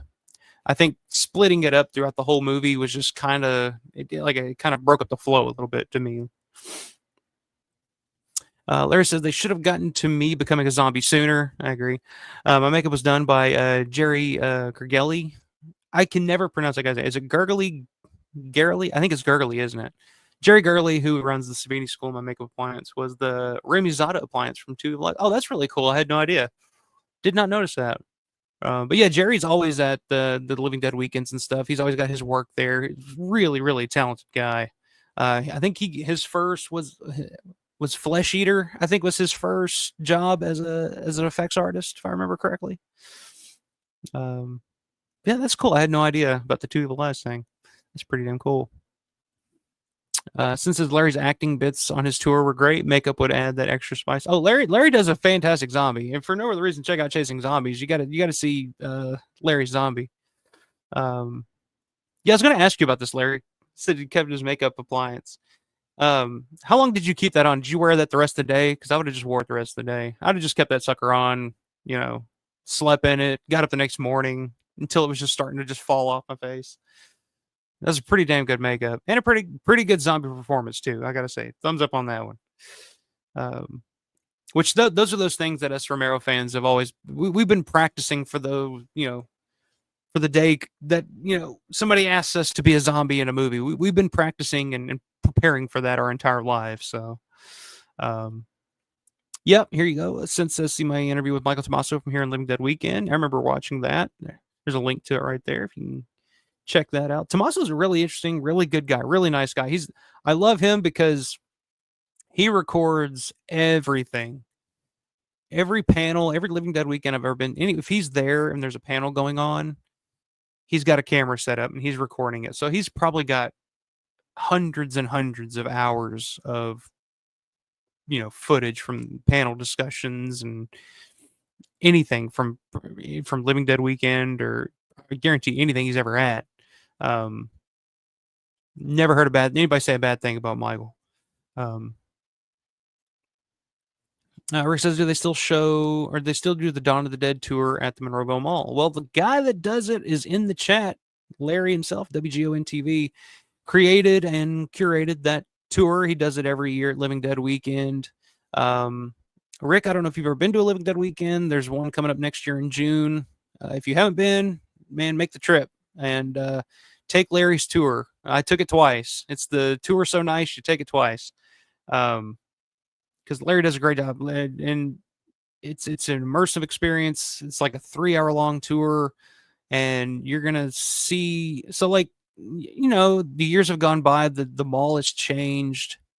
It's been updated with the times and whatnot. But Larry does a fantastic job of showing you and explaining to you, like, okay, this was shot here, and this is why. You can check out the patterns on the marble. You can do this, and all of a sudden, in your brain, oh yeah, that's where that was shot. I can see it. Like, all of a sudden the mall transforms. It's almost like you transform, or you go back in time, back to 1978, and you're in that mall again. It's really freaking cool. And you get to some spots in the mall that you can't get to otherwise, that look exactly like they did in the movie. So yeah, I'll push for this every year. If Rick, if you've never been to a Living Dead Weekend, I'll be there. So if you've never been, definitely try to make the trip, man. It'll be totally worth it. Totally worth the trip. See, Robert says, I'm glad to say I have 10 copies of Dawn of the Dead, and they're all in good condition. We don't know if we'll ever see a proper 4K or anything else again, for that matter.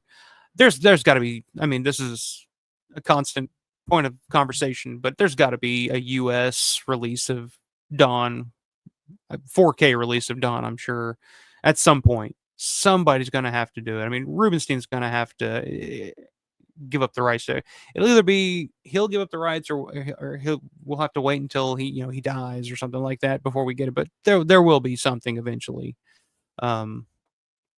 It's just there's just too much money there on the table to just not have it. Let's see. Brett says, I have Mike Ancas's on-set experience collection of his on-set Day of the Dead photos. It's pretty cool, and think he still posts them on eBay. Yeah, I've seen him on eBay. He has them at his table at the conventions. It's really, really cool photos. I'm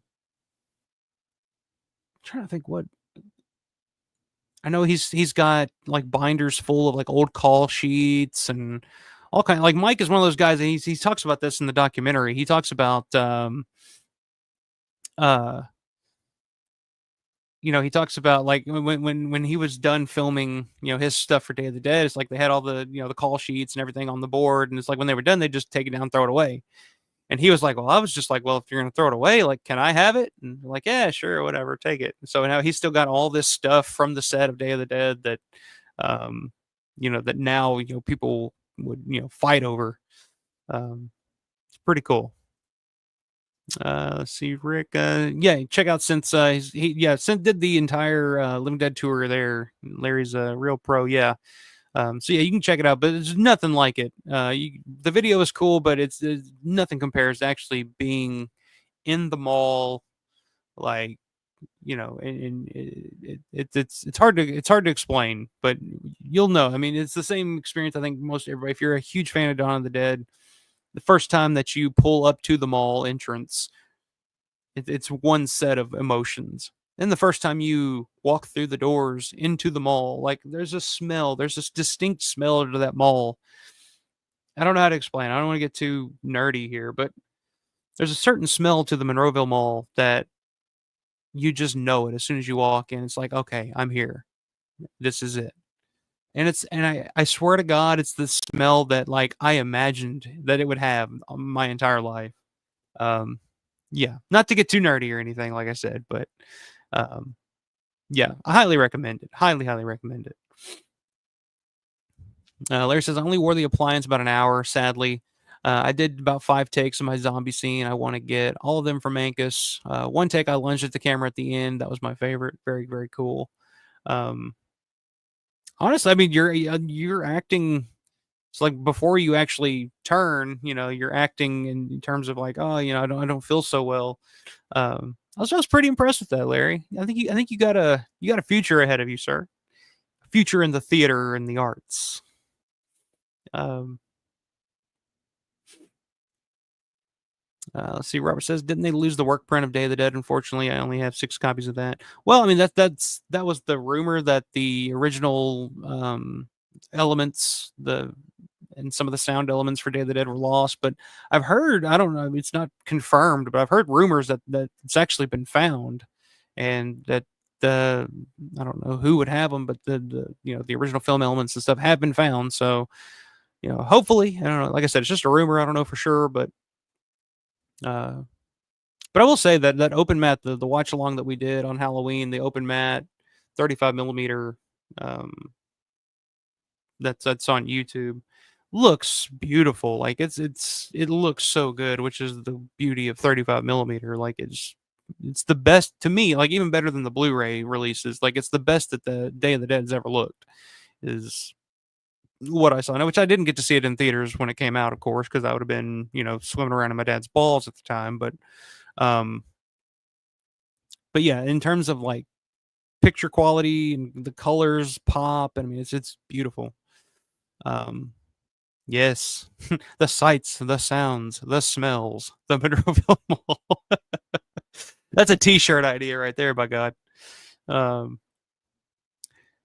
let's see, Larry says Ancas has great stories at the time of Day of the Dead. He was really good friends with Savini. Personal stories, yeah, he talks about that in the documentary as well. The way he met Savini and became friends with Savini, and Savini was just kind of like, "Hey, we're making this movie. Come on down." Um, Good shit. Rick says, "That's way cool, Larry. You had those experiences, man." Yeah, Larry's been blessed in many ways.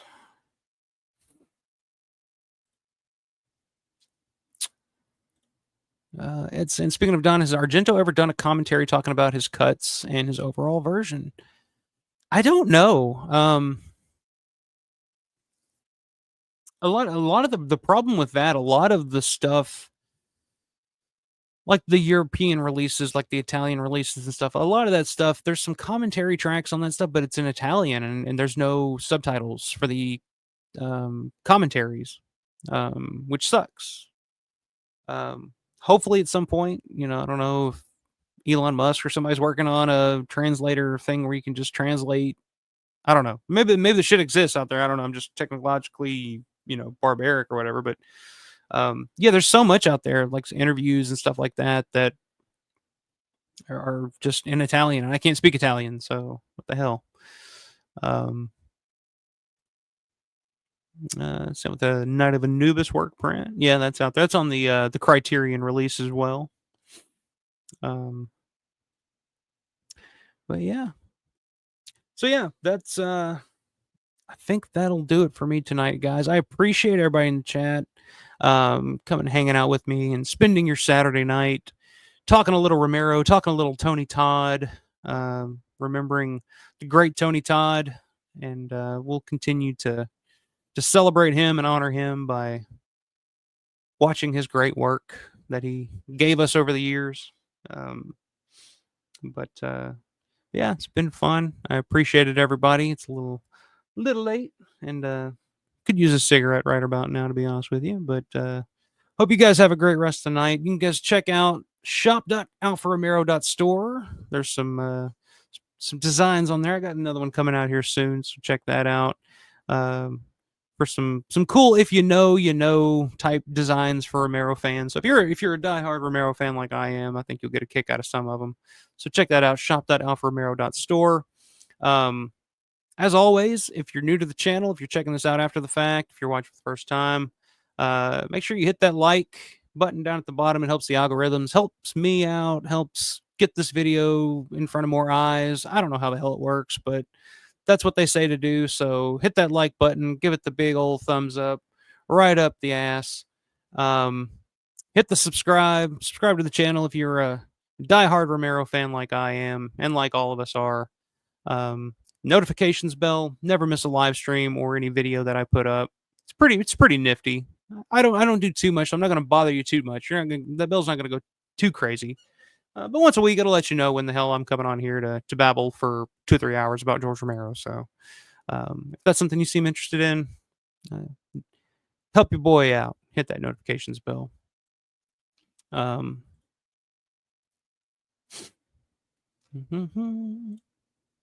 Yeah, no problem. Thanks a lot, Robert, for hanging out tonight. Always good to see you. Good to hear from you, Synth, as always, my man. Appreciate you and your endless knowledge and wisdom. It's always welcome and appreciated in the chat. Larry, thanks for reviewing our documentary. All valid criticism. Have a good night. No problem, man. Thank you for hooking me up with it, sending it to me, and thank you for the for adding a little bit to the value with the old John Hancock there. Appreciate it, my brother. As always. Rick, way cool. Adios, says John Vulo. Thanks for stopping in, brother. Ed, thanks a lot, man. Appreciate you sending the review and your experience with expostulations. Thank you. Steven Fernandez, haven't seen you in the chat all night, but thank you for watching. Appreciate it, my man.